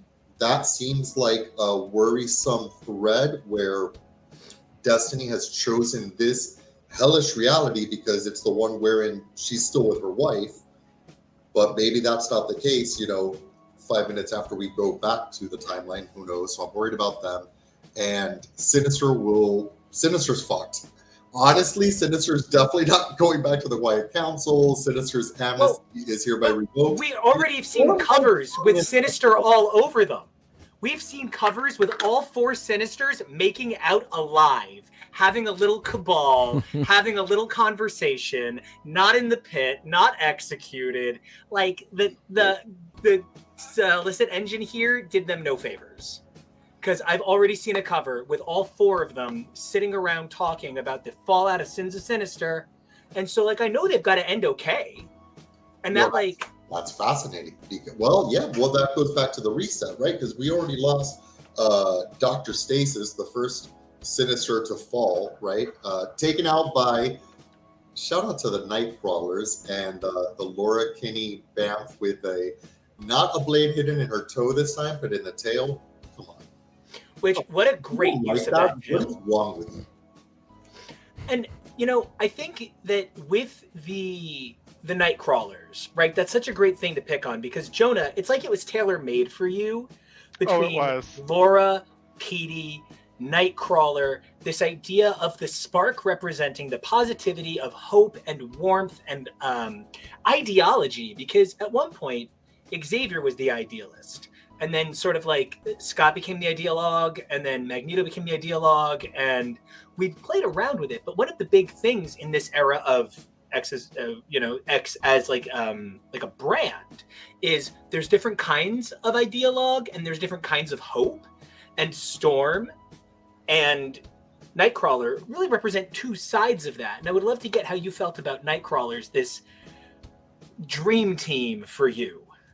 Oh, it was everything. I mean, we got we got the small taste of what I could expect in the Nightcrawlers. Seeing the Peter Parker Nightcrawler mix, and I was like, that one specifically was for me. That one they did for me, and it was just so. It was nice to see Nightcrawler get his flowers in a way that you wouldn't expect him to get his flowers. He was the prettiest princess, and he won the pageant. He can buy himself flowers. Yeah, he can buy his own ring. He can love himself. Jump in front of his own grenade. That's the lyrics, right? Talk about Bruno Mars pits. The Bruno Mars. God damn pits. it, everyone. Oh God, this episode. But I was, seeing this solicit, looking at the titles of everything that's going to come out, especially when we're approaching this, and I saw Nightcrawlers, and I was like, oh, and then we see the cover, and it's just, a bunch of chimeras with Nightcrawler. And I'm like, well, how could I not love this? How could I not, And also, you have to think about it in a realistic sense. While Nightcrawler is not the most powerful mutant by any means necessary, he can't do things that Iceman, Jean, Storm can do. He has a very useful power set that you can throw on anybody. Who wouldn't want the ability to teleport, to be able to cling to walls, to be very dexterous, even more so if you already are. He has the very basic template of throw this onto anybody, and it'll be pretty helpful no matter who it is. Plus the secondary mutation of just being blue, fuzzy, and really sexy, which just permeates. I mean, that does help. He is very attractive. Shout out also to Cyclops' X genes, which also, like Nightcrawlers, pair remarkably well. And Sinister's Nasty Boys. Yes, look at Nico. Nico is one of the Nasty Boys right now. It's so funny that, that's just Sinister's baseline favorite. Everybody's got to have eye blasts. Look at his cat. His cat, his or a Serata team, just giant eyeballs that can blast. That he still, after all this time, after the powers of Jean Grey of every mutant, is still but you know what? Everybody's got to have eye blasts like my first boy. Are you saying that he's myopic? God damn it. Myopic. Myopic. And now, okay. I got some information from Raven on it. I got some information from Evelyn on it. TK, you can take a quick nap because you already shared your thoughts, unless you have more. It's up to you. But gentlemen below me, handsome gentlemen, I would love to know how you both feel about this idea of the consistency of the art. And I think the reason that I am so fascinated by this consistency of art on year 10 is because we've had a dozen titles in the last 2 years with 7 inkers. We've had titles where one person isn't able to finish the lettering because of the deadlines. We have had whole issues where artists have been like, yeah, that got bullpenned. I have no idea what those pages are. Those are not my pages. So how do you guys feel about the dedication to the consistency of the art to create the atmosphere of year 10? Definitely, I think this is something that the entire X Office and Marvel recognizes, that how important this event is, how massive the scale of what this event means, represents, and what it's going to change, especially once we get closer to the fall of Sinister. And I think they recognize it's really important to make sure there is a consistency, there's a level of professionalism, and there's a level of dedication to making sure everything looks correct, beautiful, nice, and cohesive. And I think we're seeing that here, where they really want to make sure it all comes together to create the product. And not to say that every other event, every other title doesn't go into it, but because this event is changing everything and basically putting its hand in everybody's cookie jar, essentially, they have to really make sure that everything is on point when it comes to the art, especially. So I am really impressed that they are making sure that everything does look cohesive, collective, and nice. Yeah, I couldn't agree more. There's a couple things about this that I just love. The compression of it, I think, is refreshing. I know you all were touching on that earlier. It's just, it kind of leaves me wanting more, right? Like I want more of this, but that's a good thing that I want more, and that I'm not feeling like, oh my God, we're still, it's 12:15 versus it was 12 o'clock last week, I guess. Like 15 minutes have passed, and Like Judgment Day? okay, yeah. Which wasn't bad. I don't want to like shit on that event, but No, it's interminable. it was just sprawling, and but it was cool. It was cool. But this Good time that doesn't end is still a good time that doesn't end. I've wanted to leave vacations before. Exactly. You always do, right? And there's a part of me that, yeah, of course, we all want to like go back to the books, and we're elated that certain books that we thought were ending at 10 are not just ending; they're actually coming back. We're getting 11. So that's all super exciting, and it lets you know that yes, all of this is going to not matter, but I again say it will matter. And the art is a wonderful way of making it super cohesive, making it feel like we're in the same world. And I want to say that there's still a vibe shift from book to book, right? Mhm. Like Storm had a different vibe than Nightcrawlers, has a different vibe than Emma, but it is very cohesive. And yeah. And Emma, oh my God, I straight up Immoral X-Men Emma. I mean, that's what it is, y'all. Like, Yeah. it's The Immoral Emma's book. Yeah. Like, come on, like, just call it what it is. Like, these are like, but despite those being like the big anger points, we have so many fun other threads. We've got Sebastian Shaw as like liaison to hell. We have the waiting room repurposed as a new realm of hell. Like, fucking great stuff. We've got like a Rocco take it to this horrible conclusion where it's now like an asteroid belt, which is kind of poetic, like asteroid M-ish kind of. We're back to hiding in the asteroids. There's just poetry in this, and it's fantastic. And I love the art, and I love writing, and I can't think of finer hands than Gillen and Ewing to land some of the stories that Hickman started. Can I shout out one of my favorite panels? Yeah. Please. The panel where Storm is confronting the Quiet Council of Sinisters and is like, "That's not Nightcrawler," and they're like, "Uh-oh, you're right." And so Emma and Charles and I think it's also Exodus and Hope are like trying to enter her mind to mind control her, and it's just that panel of her eyes is one of the most beautiful things I've ever seen. It was just one of those moments that's just like actually stuck with me of The like fact- how Tuca. But the fact that every single member of the Quiet Council basically went full mistress and just went the whole time. Evil babies all around. That seriously, every one of them was just like, "You guys heard Storm LaDuca. Storm LaDuca. She's got some mysterious. Storm LaDuca. She was just all. Storm is actually the greatest X-Men. She's not deluded about being one of the greatest X-Men. Agreed, but I mean, I don't everybody want to coming be forward. political. Everybody, just it was such a sweet moment of like, one of the things I started this with is I think Sinister is a giant baby. Like, he really is behaving like a 5-year-old who wants his way, and when things don't go right, he resets his toys because to him they're all toys. And he's not even really a mutant. He is a genetic experiment that made himself a mutant. So he's not like even Franklin. a mutant. Jonah. So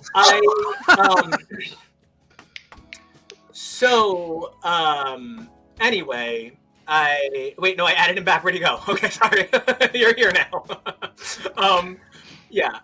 I just generally feel that as we're heading toward the end of this segment, My vantage of this is the hardest part for me is how fake a lot of it feels.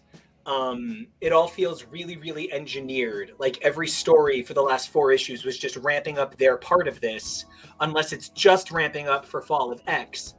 And I think the artifice is the nature of it being sinister. You don't put Splenda in your tea and then complain that your tea tastes artificially sweet. So like if I'm choosing to read Sins of Sinister, I know I'm getting, Splenda sickness. So I don't know. The artifice works for me. If I had to rate them, I would say it's Nightcrawlers, Storm and the Brotherhood. They're like really right near each other, and then like Immoral X-Men with Sins of Sinister over here because it's like all of them and it's eating them, and I don't want to have to make a decision.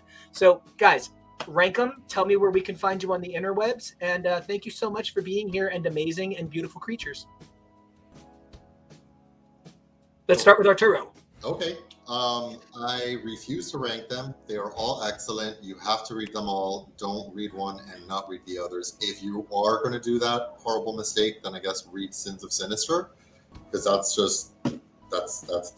what sets the whole table. But do yourself a favor, pick them all up. It's just, this is a great series. It's not going to be that long. You're not going to get series fatigue or whatever, crossover fatigue. And yeah, fuck yeah, Sinister and all of this shenanigans. And you can find me at Mr. Toybox on Twitter and Instagram. Amazing. And Jonah, same question to you. So for me, it's no surprise to anybody who's listened to me on this show for the few years we've done this. Nightcrawlers number 1, but then I'll put everything else equally where else they need to be. Like Arturo said, I think you are doing yourself a little bit of disservice if you're not picking this up or you're not reading everything. But if you all can only choose to pick one right now, Sins of Sinister is probably the most important. You'll probably get the most important information out of that, and then everything else will kind of trickle back in. I will say I do love the name change of the Quiet Council book, going from Immortal X-Men to Immoral. That name change is just so. I don't know. Obviously a lot of things are planned out in advance, and I don't know if they lucked into that. I don't know if that was something somebody realized, like, hey, we can just drop a T. Are you saying they decided that in the Sinister arc someone was going to drop the T? That's the T. And that's on period, sis. Spill it, drop it. I'm amending my answer, Immoral X-Men, or as I affectionately refer to it, Emma. Emma, Dommy Mommy, Emma calling the Quiet Council meeting, and there's what is it called? The crosses that are X's, like the dominatrix. Yeah, God. Saint. Somebody. They do have a name. I just don't have it off the top of my head. Just awesome. St. Andrew's Cross. Thank you. Thank you, Tori. Thank you, Tori. Good job. Awesome. The hive mind works. So she's my best friend. It's just such a great subtle thing because it's an X, but it's come on, so that amending my answer to Immoral X-Men is probably the shit. Then you see the divine Emma Frost, as she calls herself. Oh, it's to just quickly talk about, to just piggyback off of that really fast, not to keep going for too long. That book. I love where Emma is now, but sometimes it is nice to go back and oh no, Emma was really a dominatrix back in her day when we were first introduced to her. And Sinister, you big old dumbass, you big old dummy, I should say. Why did you send Cyclopses at her?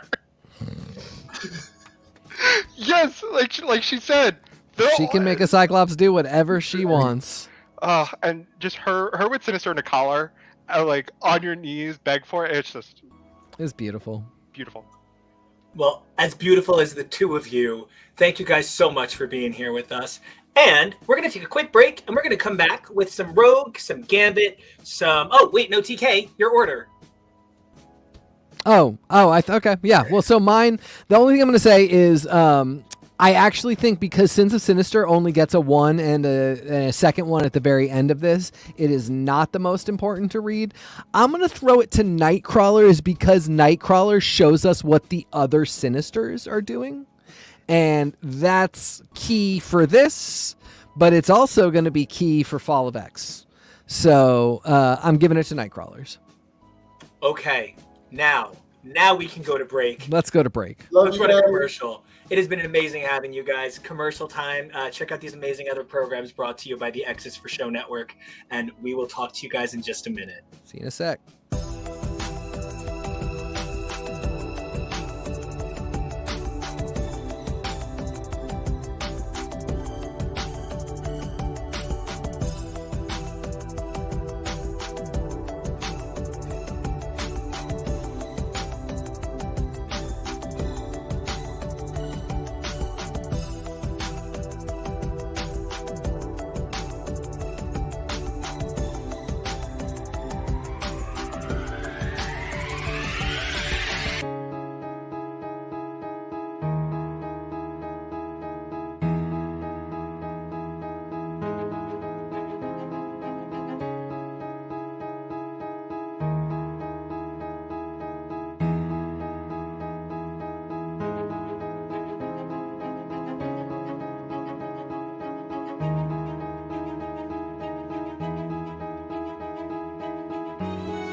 Hey everybody, welcome back to X's for Podcast.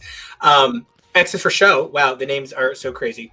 I want to just real quick say before I can forget, if you happen to be at Planet Comic-Con Kansas City, March 17th through 19th, 2023, you are formally engaged, welcomed, and charged to go check out the incredible Blake Spuzz. Blake is going to be running around that convention for the first time as full press. And there are very few people in this world I think as highly of in terms of comic media as Blake Spuzz. We love Blake. Blake is, just an absolute effing superhero. And so make sure if you're at that convention, the 17th to the 19th, you find Blake and give him a fist bump. Buy him a beer. He's a big beer guy, right? So anyway, I'm super excited to get back to our show and not just plug some of the most talented people that we know. We have had such an amazing run the last couple of weeks with things like getting to do Daredevil with Tim Burnham and Tori Sheehan, who, of course, everyone knows from the incredible The Billy Club. And it's been really interesting because as we've been expanding our coverage, something that occasionally I get nervous about is that like we're losing the X. And I don't think we're losing it. I think it's growing and changing. And then you get a week where the reaction to books is the reaction we've had to Rogue and Gambit, to Captain Britain. And it's just the kind of thing where like it reminds me why we're doing like the X stuff as special episodes sometimes, or why we have an upcoming X-Men catch-up episode going on where we're going to look at arcs of several books in a row. Really excited for that. But how have you been feeling about these books and our switch between so many worlds? I think one thing that we all, whether we know it or not, agree on is that the Marvel Universe works best when it is diverse and holistic. And the reason why the period where the mutants were depowered really didn't work is because they weren't a full-fledged part of the Marvel Universe. They were just kind of this weird, unsheltered offshoot. And the reason why the MCU never feels quite complete is because it is without the X-Men. The thing that makes the X-Men feel so important, and the only thing that can make the metaphor of being the other in the world, is to have the world. Yeah. And the X-Men can't feel like relevant superheroes and people who are dealing with how to exist without other people that are existing a different way. You can't have the moment of heartbreak that is Cyclops saying, you guys have treated my family horrible for all these years. What did you think we were going to do? Without the Fantastic Four existing. And I can't just be that they exist. They have to be people. It has to be a world. And Sue has to have a believable internal life where I can understand where she's coming from when she says, what were you guys thinking?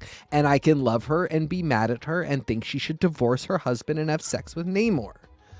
So to take it back, I love doing the other coverage, even if I'm a huge X-Men guy, because what it means is I understand the world that the X-Men live in, and I understand the reflections of myself that I can see in more mainstream titles. Plus, I can fall in love with Tiger Division, which represents cultures and people and powers I know nothing about, but I love to learn and fall in love with them too. Speaking of people that we have fallen in love with, we could never discuss these amazing books without the help of some incredible voices. So I would like to bring series creator Jonah back to the stage, incredible contributor and creator of the Billy Club, Tori Sheehan, and longtime contributor and amazing guest who has recently returned to the X-Pack, Robbie, back to the show. And I want to start with, now Jonah, you've been with us for a little bit in the episode, but Tori, Robbie, you're both coming to the first segment of the episode for you. So give us your socials and just Tori, start that with... shirt. Oh, I know. Being social is draining. Sure. Yes. Oh, that's mad cute. Yeah. It is, and I feel you are that. just the best. I'm sorry, Nico, I kind of interrupted you giving instructions on what to do, but I had to for the shirt. For the shirt. I mean, for the shirt. So, so give us your socials, and I want to know which of these two books held your attention more. Jonah, you let us know which of these two books held your attention more afterward for me, okay? So for my social is Age of Polaris, where you can find me on Twitter. And then the one that held my attention the most was definitely Rogue and Gambit. I would say a lot more than the other one. Nice. All right. Now, Tori, queen of my heart, a person I cannot seem to do a single project without immediately being like, look, I know you don't read this, but do you want to read this book really quick? Guess what? You're reading it now. Hi, I'm Tori. You can find me on Twitter at Tori_Sheehan and on Instagram at SMTori. That's Tori with an I. I texted Nico after reading both of these going, I don't think I know enough about these to chat about them. But obviously I'm a big Rogue fan, and I really enjoyed Captain Britain for the character work because I was deeply confused by the rest of it. But I want to ask you this, Tori, as somebody who recently made up an X team. Listen. I walked into that Rogue and Gambit thing and I started reading and I was like, so when I was just like, yeah, Destiny comes in and just sort of shoots off some stuff and then Rogue goes to figure it out. I was like, wow, this is unique storytelling. I should really learn more about like what Destiny is about. Now I'm just like, nah, I hit it. Exactly. I got it. Exactly. Chick. You nailed it. And Question answered. And okay, yeah. Jonah, which one did you love the most? So for me personally, I liked Captain Britain the most. Yeah. I was, it's been a while since we got to read Knights of X, and it was a book that I really enjoyed. And when we got to the end of it, we get to see, it was that big culmination of Rachel and Betsy getting together, which we kind of like. You felt the tension. You felt like there was something more between them. You felt like their relationship was something that was a little bit more than just friends. And the fact that we got to have it canon, and that now they kind of just travel the multiverse, saving other Captain Britons, saving other Betsys. I like that, and I really. It was just nice that we got to see them again. We got to see them kiss again. It was really cute, really adorable. And Morgan Le Fay is a character that's been in play for a while that I don't think anybody was using. And we're like, oh, well, I guess she would be a threat, and she would be trying to turn Britain against everybody. Played by Elizabeth Hurley on The Runaways, just if you need a reference in your mind as you're giving this woman a voice in the comics. Oh. Now, okay. I want to comment about two things about these. Wait, hold on. Also, nemesis to Jessica Drew. Yeah, knocks her right out of the sky while she's flying. Just a zephyr, just out the sky. For me, it was Captain Britain by a margin. Not a big margin, but I'm already a bigger Captain Britain guy than I am a Rogue Gambit guy. I want to say that for me, one of the things I thought that set Captain Britain apart was the depth of the illusion that they worked to cover. With a book being so about magic and sorcelment and the creation of the illusion, I found the idea that they used covers of Captain Britain and Betsy and credited them as photo buy, and then said, for more information, see the Captain Britain Omnibus Archive. As though it was meant to be in universe, like you're reading Pete Wisdom's strike file. And the idea of the surrender to this sense of whimsy really, for me, is the strength of the storytelling of Captain Britain. And the other thing that I thought that Captain Britain did with a dexterity that I'm really missing other places is Teak and I have read every damn word of the Spider-Verse at this point. Like, if it's called Spider-Verse, we've read it down to like AUs and children's picture books. Okay? So we've read literally everything. And this does Spider-Verse logic a little better than Spider-Verse does. And that's the nature of a good Captain Britain story, and that's something that the original writer, as he's supposed to be called, but it's really Alan Moore, don't hex me, and Alan Davis really sought out to create. So I'm really positive on it, and I'm really glad to see it. TK, I'd love to get your take on what is definitely a Spider-Verse parallel for so many parts. And it goes back to a thing that I was talking about earlier, which is fatigue. Fatigue for people who work on things. Like, it just... The Spider Office probably really has never stopped doing Spider-Verse. They are... Because it takes so long to produce a comic book, but then also an event. What's that? And now Venomverse. And right, because it takes so long to produce these things, even if you are not seeing them published, that does not mean there is not somebody whose job it is to be thinking about it. And, there's not interns that are drawing up, information about it. There's not creatives that are putting together files about it. And I think there is a bit of Spider-Verse fatigue in the Spider-Man office because it just never stops. It never stops being Spider-Verse. And without a break and without, getting new minds on it, you do just start to fall into what happens with fatigue. Captain Britain and the multiverse that really, the trapping of the idea of the 616 is a Captain Britain thing. So Captain Britain really is a standard bearer for multiversity in the Marvel universe. But we haven't had a real Captain Britain. We hadn't before the Krakoan era started. And the Krakoan era was very kind and ramped us up really well to get back into the Captain Britain multiversity of the Marvel universe.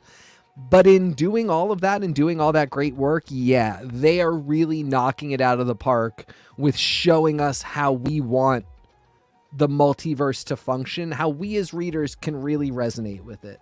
I do think because of everything I'm saying, it's Captain Britain for me, but I think I'm really positive on Rogue and Gambit. I have accepted them as a couple that is not going to break up, and I don't want them to. Rogue and Magneto. I would like to get Eric back to life first, and then we can discuss other things. Tori, put that away. They are the most perfect couple of all time. I mean, sure, but I just okay. It's tough for me to really care about what heterosexuals are doing at any given point, but I do root for these two. I really root for Ascani and Captain Britain, and I just think, if what we just saw in Sins of Sinister was the work being done to show us how the Krakoan era can continue for 10 to 20 years, this Captain Britain shows us what can happen for a lot of characters if Krakoa were not to continue to make them part of the Marvel universe. Side note, Kevo, that's a really great point. I hadn't considered that some people only have Rogue and Magneto from the movies, and now I am definitely throwing up in my mouth. I'm just a movie and 90s cartoon Roger. I don't know what to tell you. Rogue and Magneto have an incredible arc. Magneto is a hot 40 in the comics at all times. Yes, he's a 112-year-old man technically, but he was once de-aged to a baby, so it's okay. He has no age now, but he has the physique of a hot 40-year-old that has done a good deal of trend.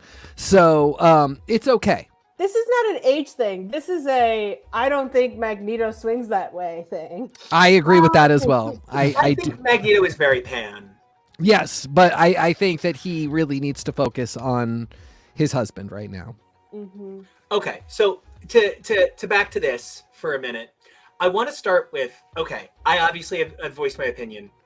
I don't see Rogue as a character that needs a romantic story to bind her. And my issues with often these stories is the domestication of the male character is removing his edge, and the domestication of the female character is putting her in her apron. And there's something about this idea that you can just sort of throw characters that are from a superhero trope into a romance and it'll work fine. That just never works for me. But these two books did it with excellent work. And I thought that was because Rogue and Gambit made sure that all of the interpersonal stuff was the hype. It wasn't the actual event. They're in this because of the family stuff. But it's still a story with Manifold, who was one of the greatest characters Marvel has produced in the last 10 years. And, it's still a story with Yoriko, so Tori, listen to me. Do you? I remember her from the Deadpools. Do you remember the young Japanese woman that Bullseye is like semi-stalking that Matt works with in Japan? She becomes Lady Deathstrike, right? I've heard this, yes. That's how I got very confused when there was a Lord Deathstrike. Yeah, it's so insane. I love Lady Deathstrike, and I love that she's actually a Daredevil character, but I have trouble with it. Mm-hmm. So I thought that was great. I also thought one of the strongest things that they did with this story was they went out of their way to craft a narrative where Betsy and Rachel's love was lovely. It was part of the story. You could even be from Alabama and you wouldn't try to pass a law against it. Mm. So I would really love to get your guys' take on the nature of romance comics, superhero comics, and if you want boners in your battles. I think superheroes and romance go hand in hand together. People love shipping. People love romance. How many countless TV shows are about people coupling up? How many TV shows truly, like, if you really think about it, a It's large called market, Friends, but they all bang. a large, a large market of media that a lot of people consume are romance TV shows, and you see how that does extend into comics. There's absolutely a place for it, and especially I think there is doubly even a place where you wanted to make it the focus, where you have the superhero-ness is the backdrop to the romance of it all. For me in these books, I was on board, especially finding out that they were going to be focusing on these couples, but I am fascinated to see when these relationships are the biggest spotlight and they are the draw of the comic, are they able to hold up for everything? For me, Rogue and Gambit very slightly missed the mark a little bit for my taste, because the last I really remember Rogue and Gambit interacting as a couple was them in that hot tub saying we should follow that rule and make some more mutants. And I forgot he wasn't dead. I was so confused. They outside of the initial what was it magic effects, they had Apocalypse. I've truly forgotten the name of it. Excalibur. Thank you. Sorry. It wasn't. I please correct me. I don't think we've seen them in a very coupley light since their initial Excalibur team up and pairing. We really haven't. Yeah, we haven't. That seeing them come into a fight, I think, was a little jarring, because the last we saw them as a couple that I at least remember was them wanting to make more mutants, and so it was a little bit of, obviously plenty of time has passed, but the energy didn't really feel the exact same in that moment. But ultimately, I do think the genre of romance can lead itself to some very interesting and fun stories.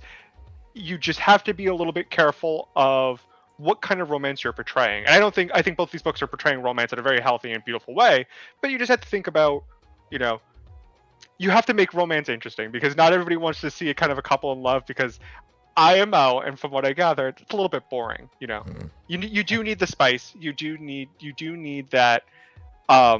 You do need the knife of how are you going to cut the romance, how are you going to cut the sexual tension. I would say I definitely love romance in comics. I eat that up all the time. And but for example, when it comes to like Rogue and Gambit, they were probably like the first like comic book or superhero couple that like I saw as like a little kid when I was watching X-Men cartoons. Mm-hmm. So like I have that like attachment to them. So yeah, I'm gonna ship them for life. And but yeah, overall with romance and stuff, clearly not every book needs it, but I felt like for these two books, it was really cute to see. It was mad cute. It's weird because comic books these days do such low numbers no matter what, that we're kind of stuck. Like, we kind of just always have to accept that they're not going to do great numbers, and that's frustrating. It feels like the industry is still trying to get back 90s numbers, and that's never going to happen. But I feel like I'm seeing them publish more and more niche, and I fully can understand that these are two books that the niche is small. This is a small group that is interested in what really is, for all the action it's going to have, because it's a comic book, it's a romance book. It's okay for it to be a romance book. There's really fantastic romance manga. There are other fantastic romance comics. They tend to be more independent or like of something like the Archie universe. But like, I love that this exists in Marvel. It's just, what is the bar for success? What are the numbers? And the problem is we'll never know the digital numbers on these. We'll never know how it does on Unlimited. Marvel will absolutely, they will build the hill on which to die. Yeah. Before they reveal these numbers. Yeah. We'll never know how, in a year, this might be the book that in 3 months, this might be the book that everybody picks up on Unlimited. Like, Unlimited might be where this thing thrives, but we'll never know. And so it's really tough sometimes. I think we get into these discourses in fandom around, you know, what's popular and what people want, and we kind of know when the big ones happen, because everybody's talking about them, and everybody is talking about, like, you know, Sins of Sinister or Judgment Day. So we know it's popping off a little bit, but I don't think we have as good an idea when something like a Rogan Gambit, especially when something like a Rogan Gambit is successful. Captain Britain is an interesting. It's in an interesting place because it really is the Excalibur / Otherworld trilogy Part 3. You know, it's really picking up exactly where we left off in Knights. It's the exact same format as Knights. It's most of the same characters from Knights. All of that's really cool, but then it's also, we knew we were getting this extra thing, which is we're finally seeing, you know, Betsy and Rachel love each other. And it's a specific kind of love that I really want to comment on. It is, and this is meant really positively, but like everybody on this table right now is currently queer, right? And several of us are types of queer that also include heteronormative affection, right? So like I myself as a pan person can imagine myself laying in bed next to a woman as well as, you know, my male partners. And like there was something so not gendered about the nature of Betsy and Rachel in bed together in a way that I need to compliment, because I was saying today that I was teaching a class to some advanced high schoolers, and one of them said something and I was like, I'm gagged. And like, I just didn't bother with code switching. I'm just over it. And like, the kids don't care. They just immediately roll with it. I think they think maybe better of the not code switching. And so there's something to be said about where it's necessary to put on code. It's necessary to, and by that I mean like talk in the language of the people. Like when I'm with my gay friends, I want to be gay. Like I want to celebrate my queerness. And when I'm with my Latin friends and Latin family, like one of my best friends, whenever I go to her place, immediately she's talking in Spanish. So I need to be listening in Spanish. And as a non-native speaker who is Spanish, who learned it, you know, it's always a little dicey how much I pick up when she is being really fluid with her friends. But if I'm there, she's speaking Spanish and I just got to keep up. And there's something to be said about the nature of how that feels natural. It feels comfortable. It feels safe to be in that environment. And I was afraid that reading Betsy and Rachel in what felt very Lucy and Ricky in their separate beds, which, you know, Fred and Wilma were the first couple to share a bed on TV, right? And I was afraid this would feel Fred and Wilma.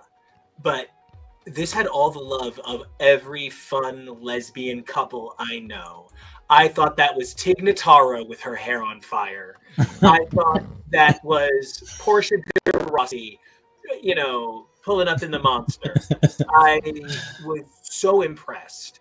And I just, a million points to Teenie Howard for celebrating queer love in a way that was so universal, but felt so authentic to a queer person.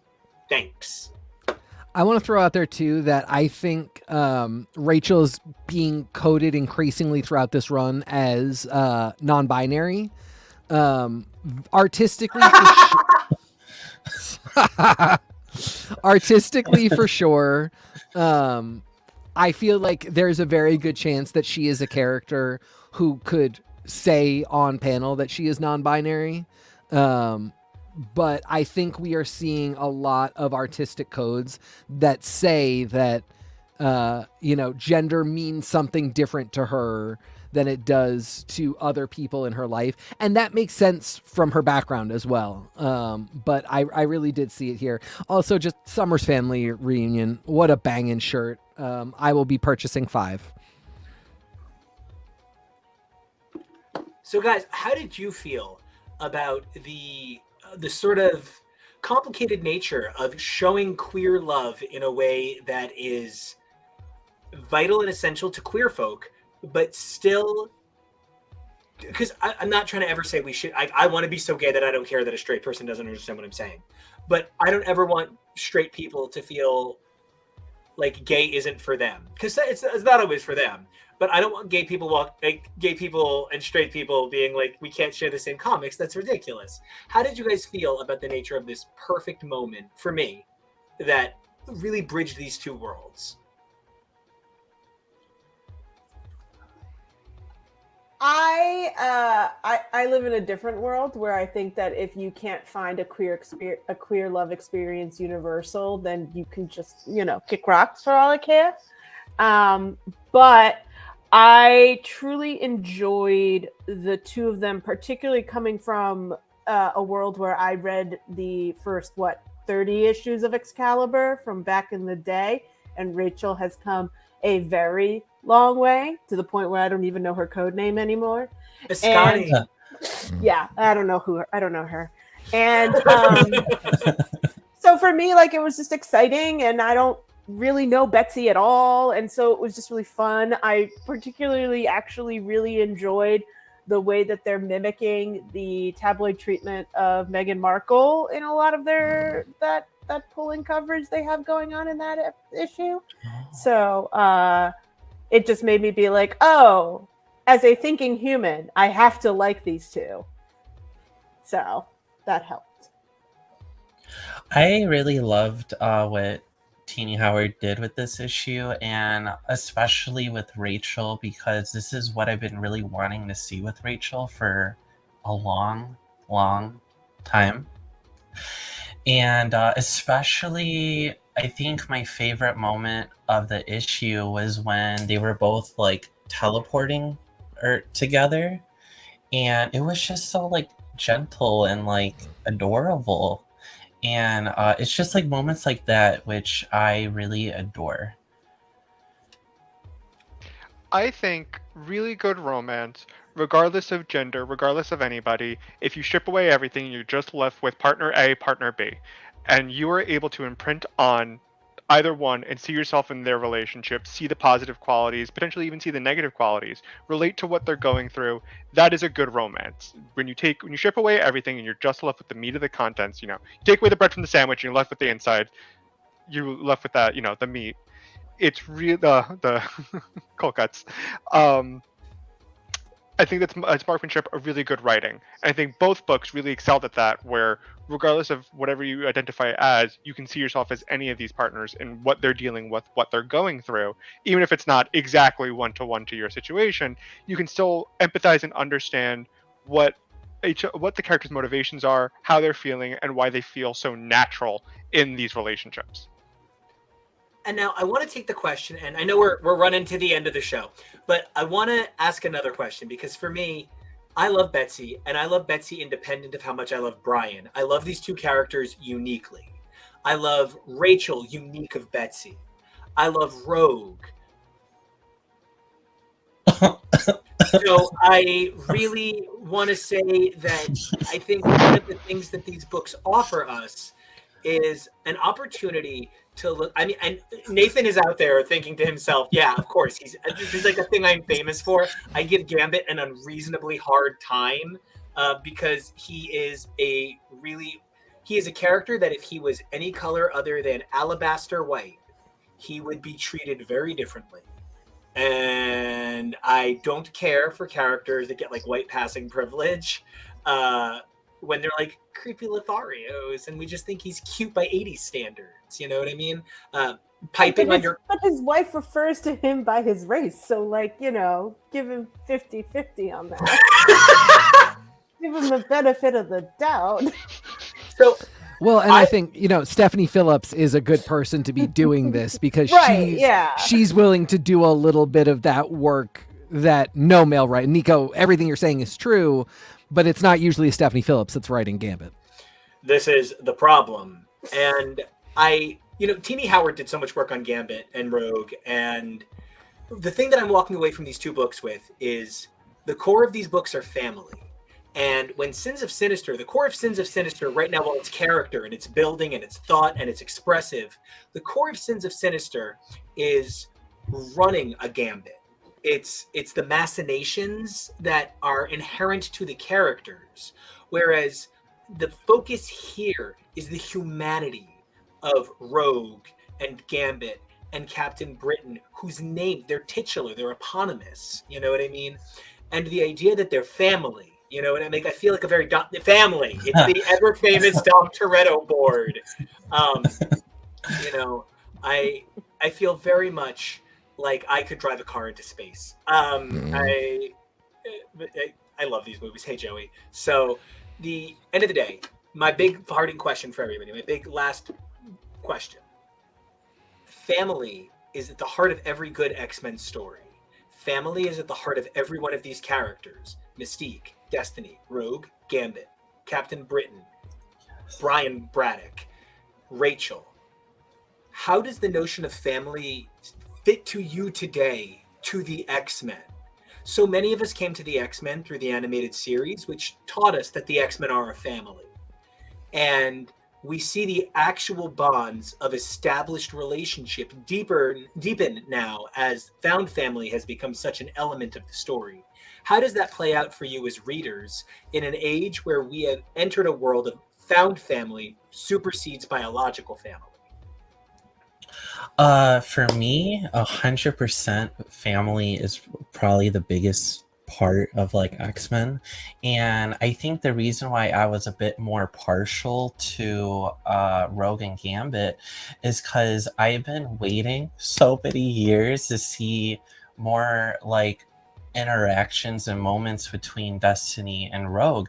I would say probably since Necrosha.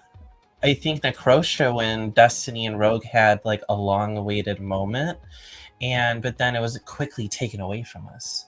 So it's like, family moments in X-Men is interesting because it's like you see it, but then certain interactions could not happen for like 10 years. Yeah. Like it leaves you wanting more. Like, for example, like Bishop and Shard, that's something forever ago.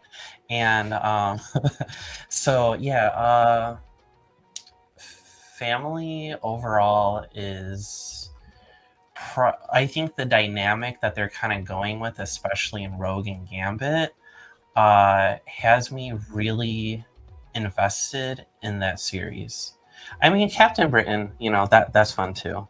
But like I love seeing like Megan make her little appearance, but because she's a character that I'm always gonna love, and but yeah. I would die for her. I love Megan. Same. Megan's solo book went right. Megan the Mutant. So God damn it. I feel like she's been a horse before. She has, right? She's a savage.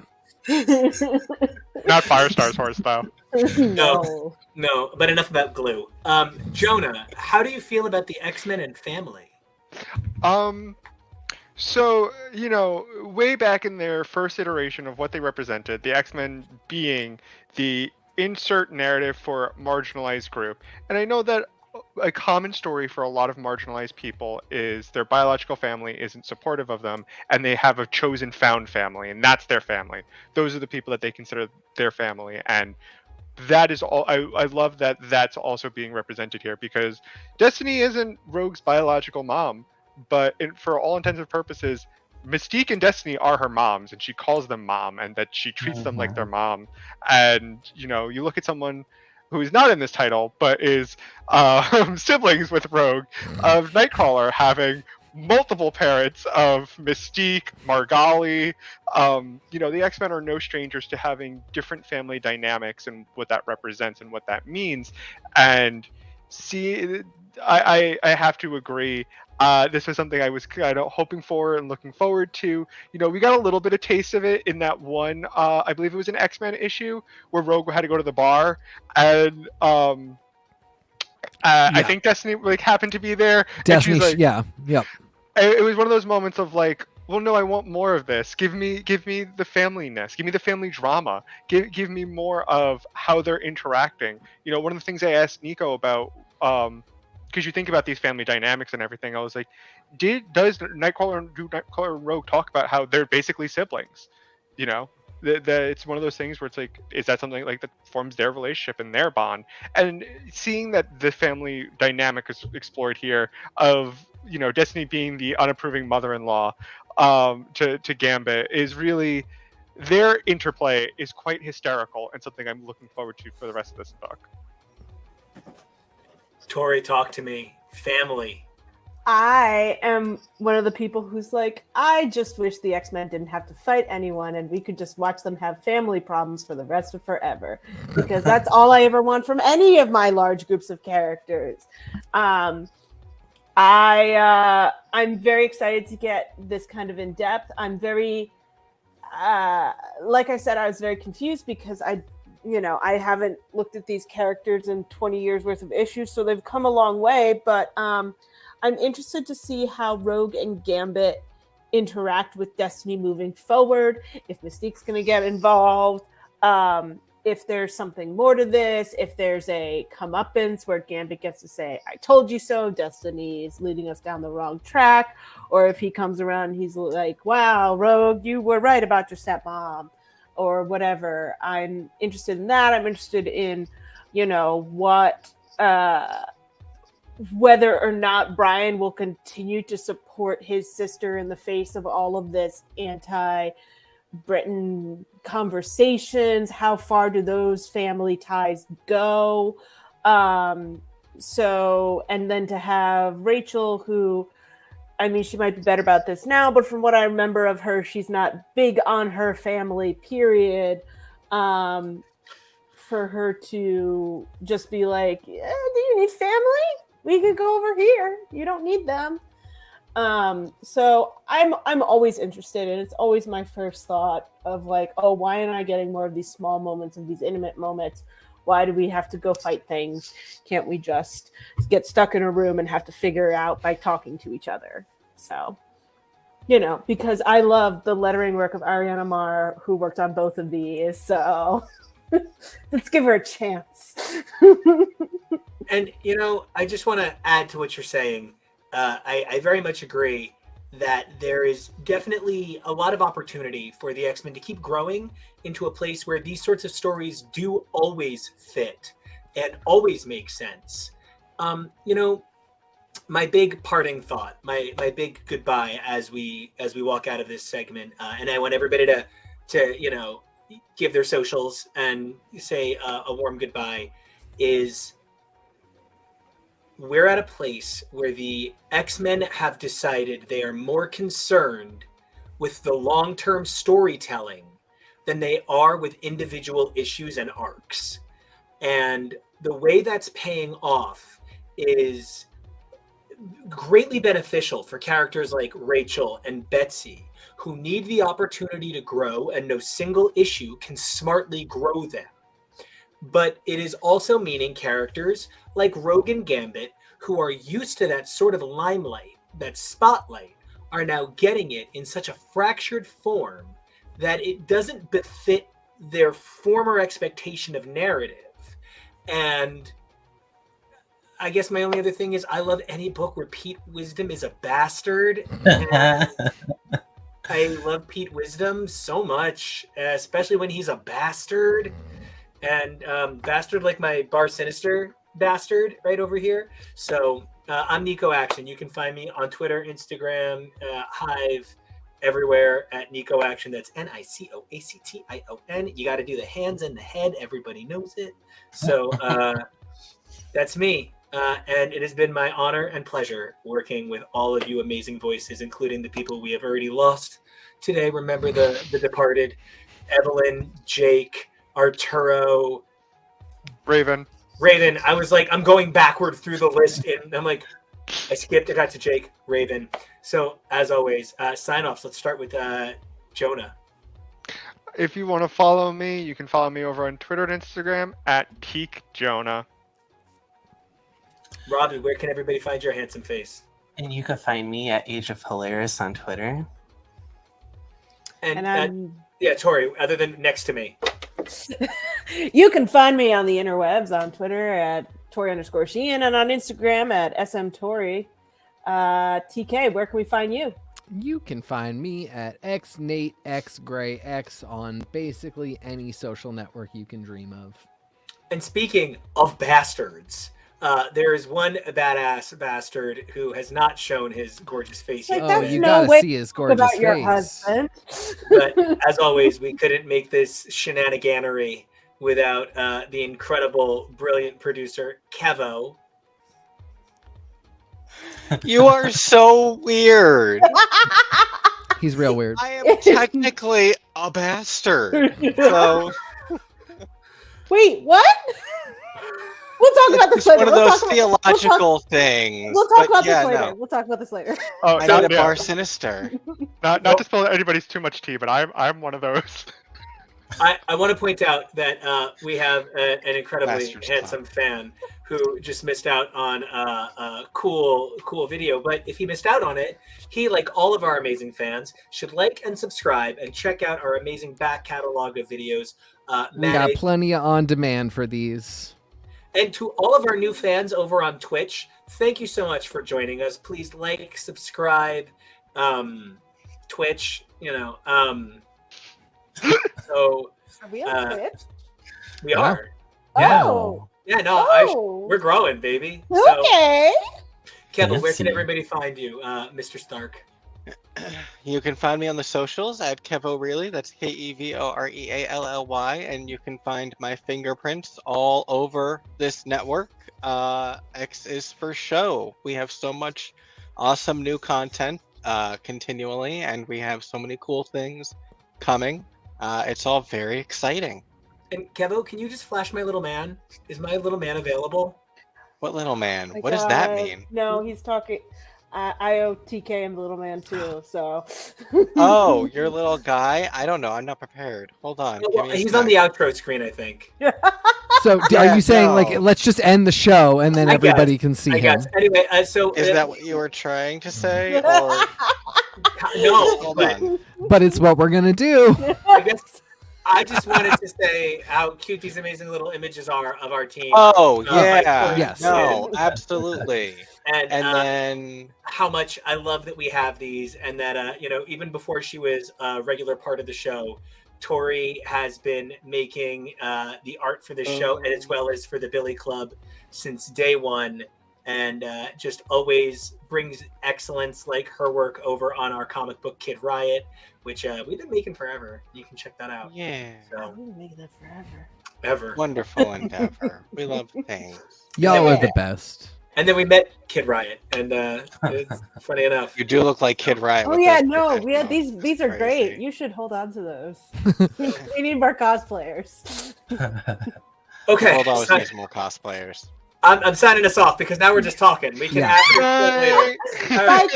kids. Night, everybody. Thanks for playing, everyone. Stay safe from your Bye. T-Rex self. Yes, for real. Whatever that means.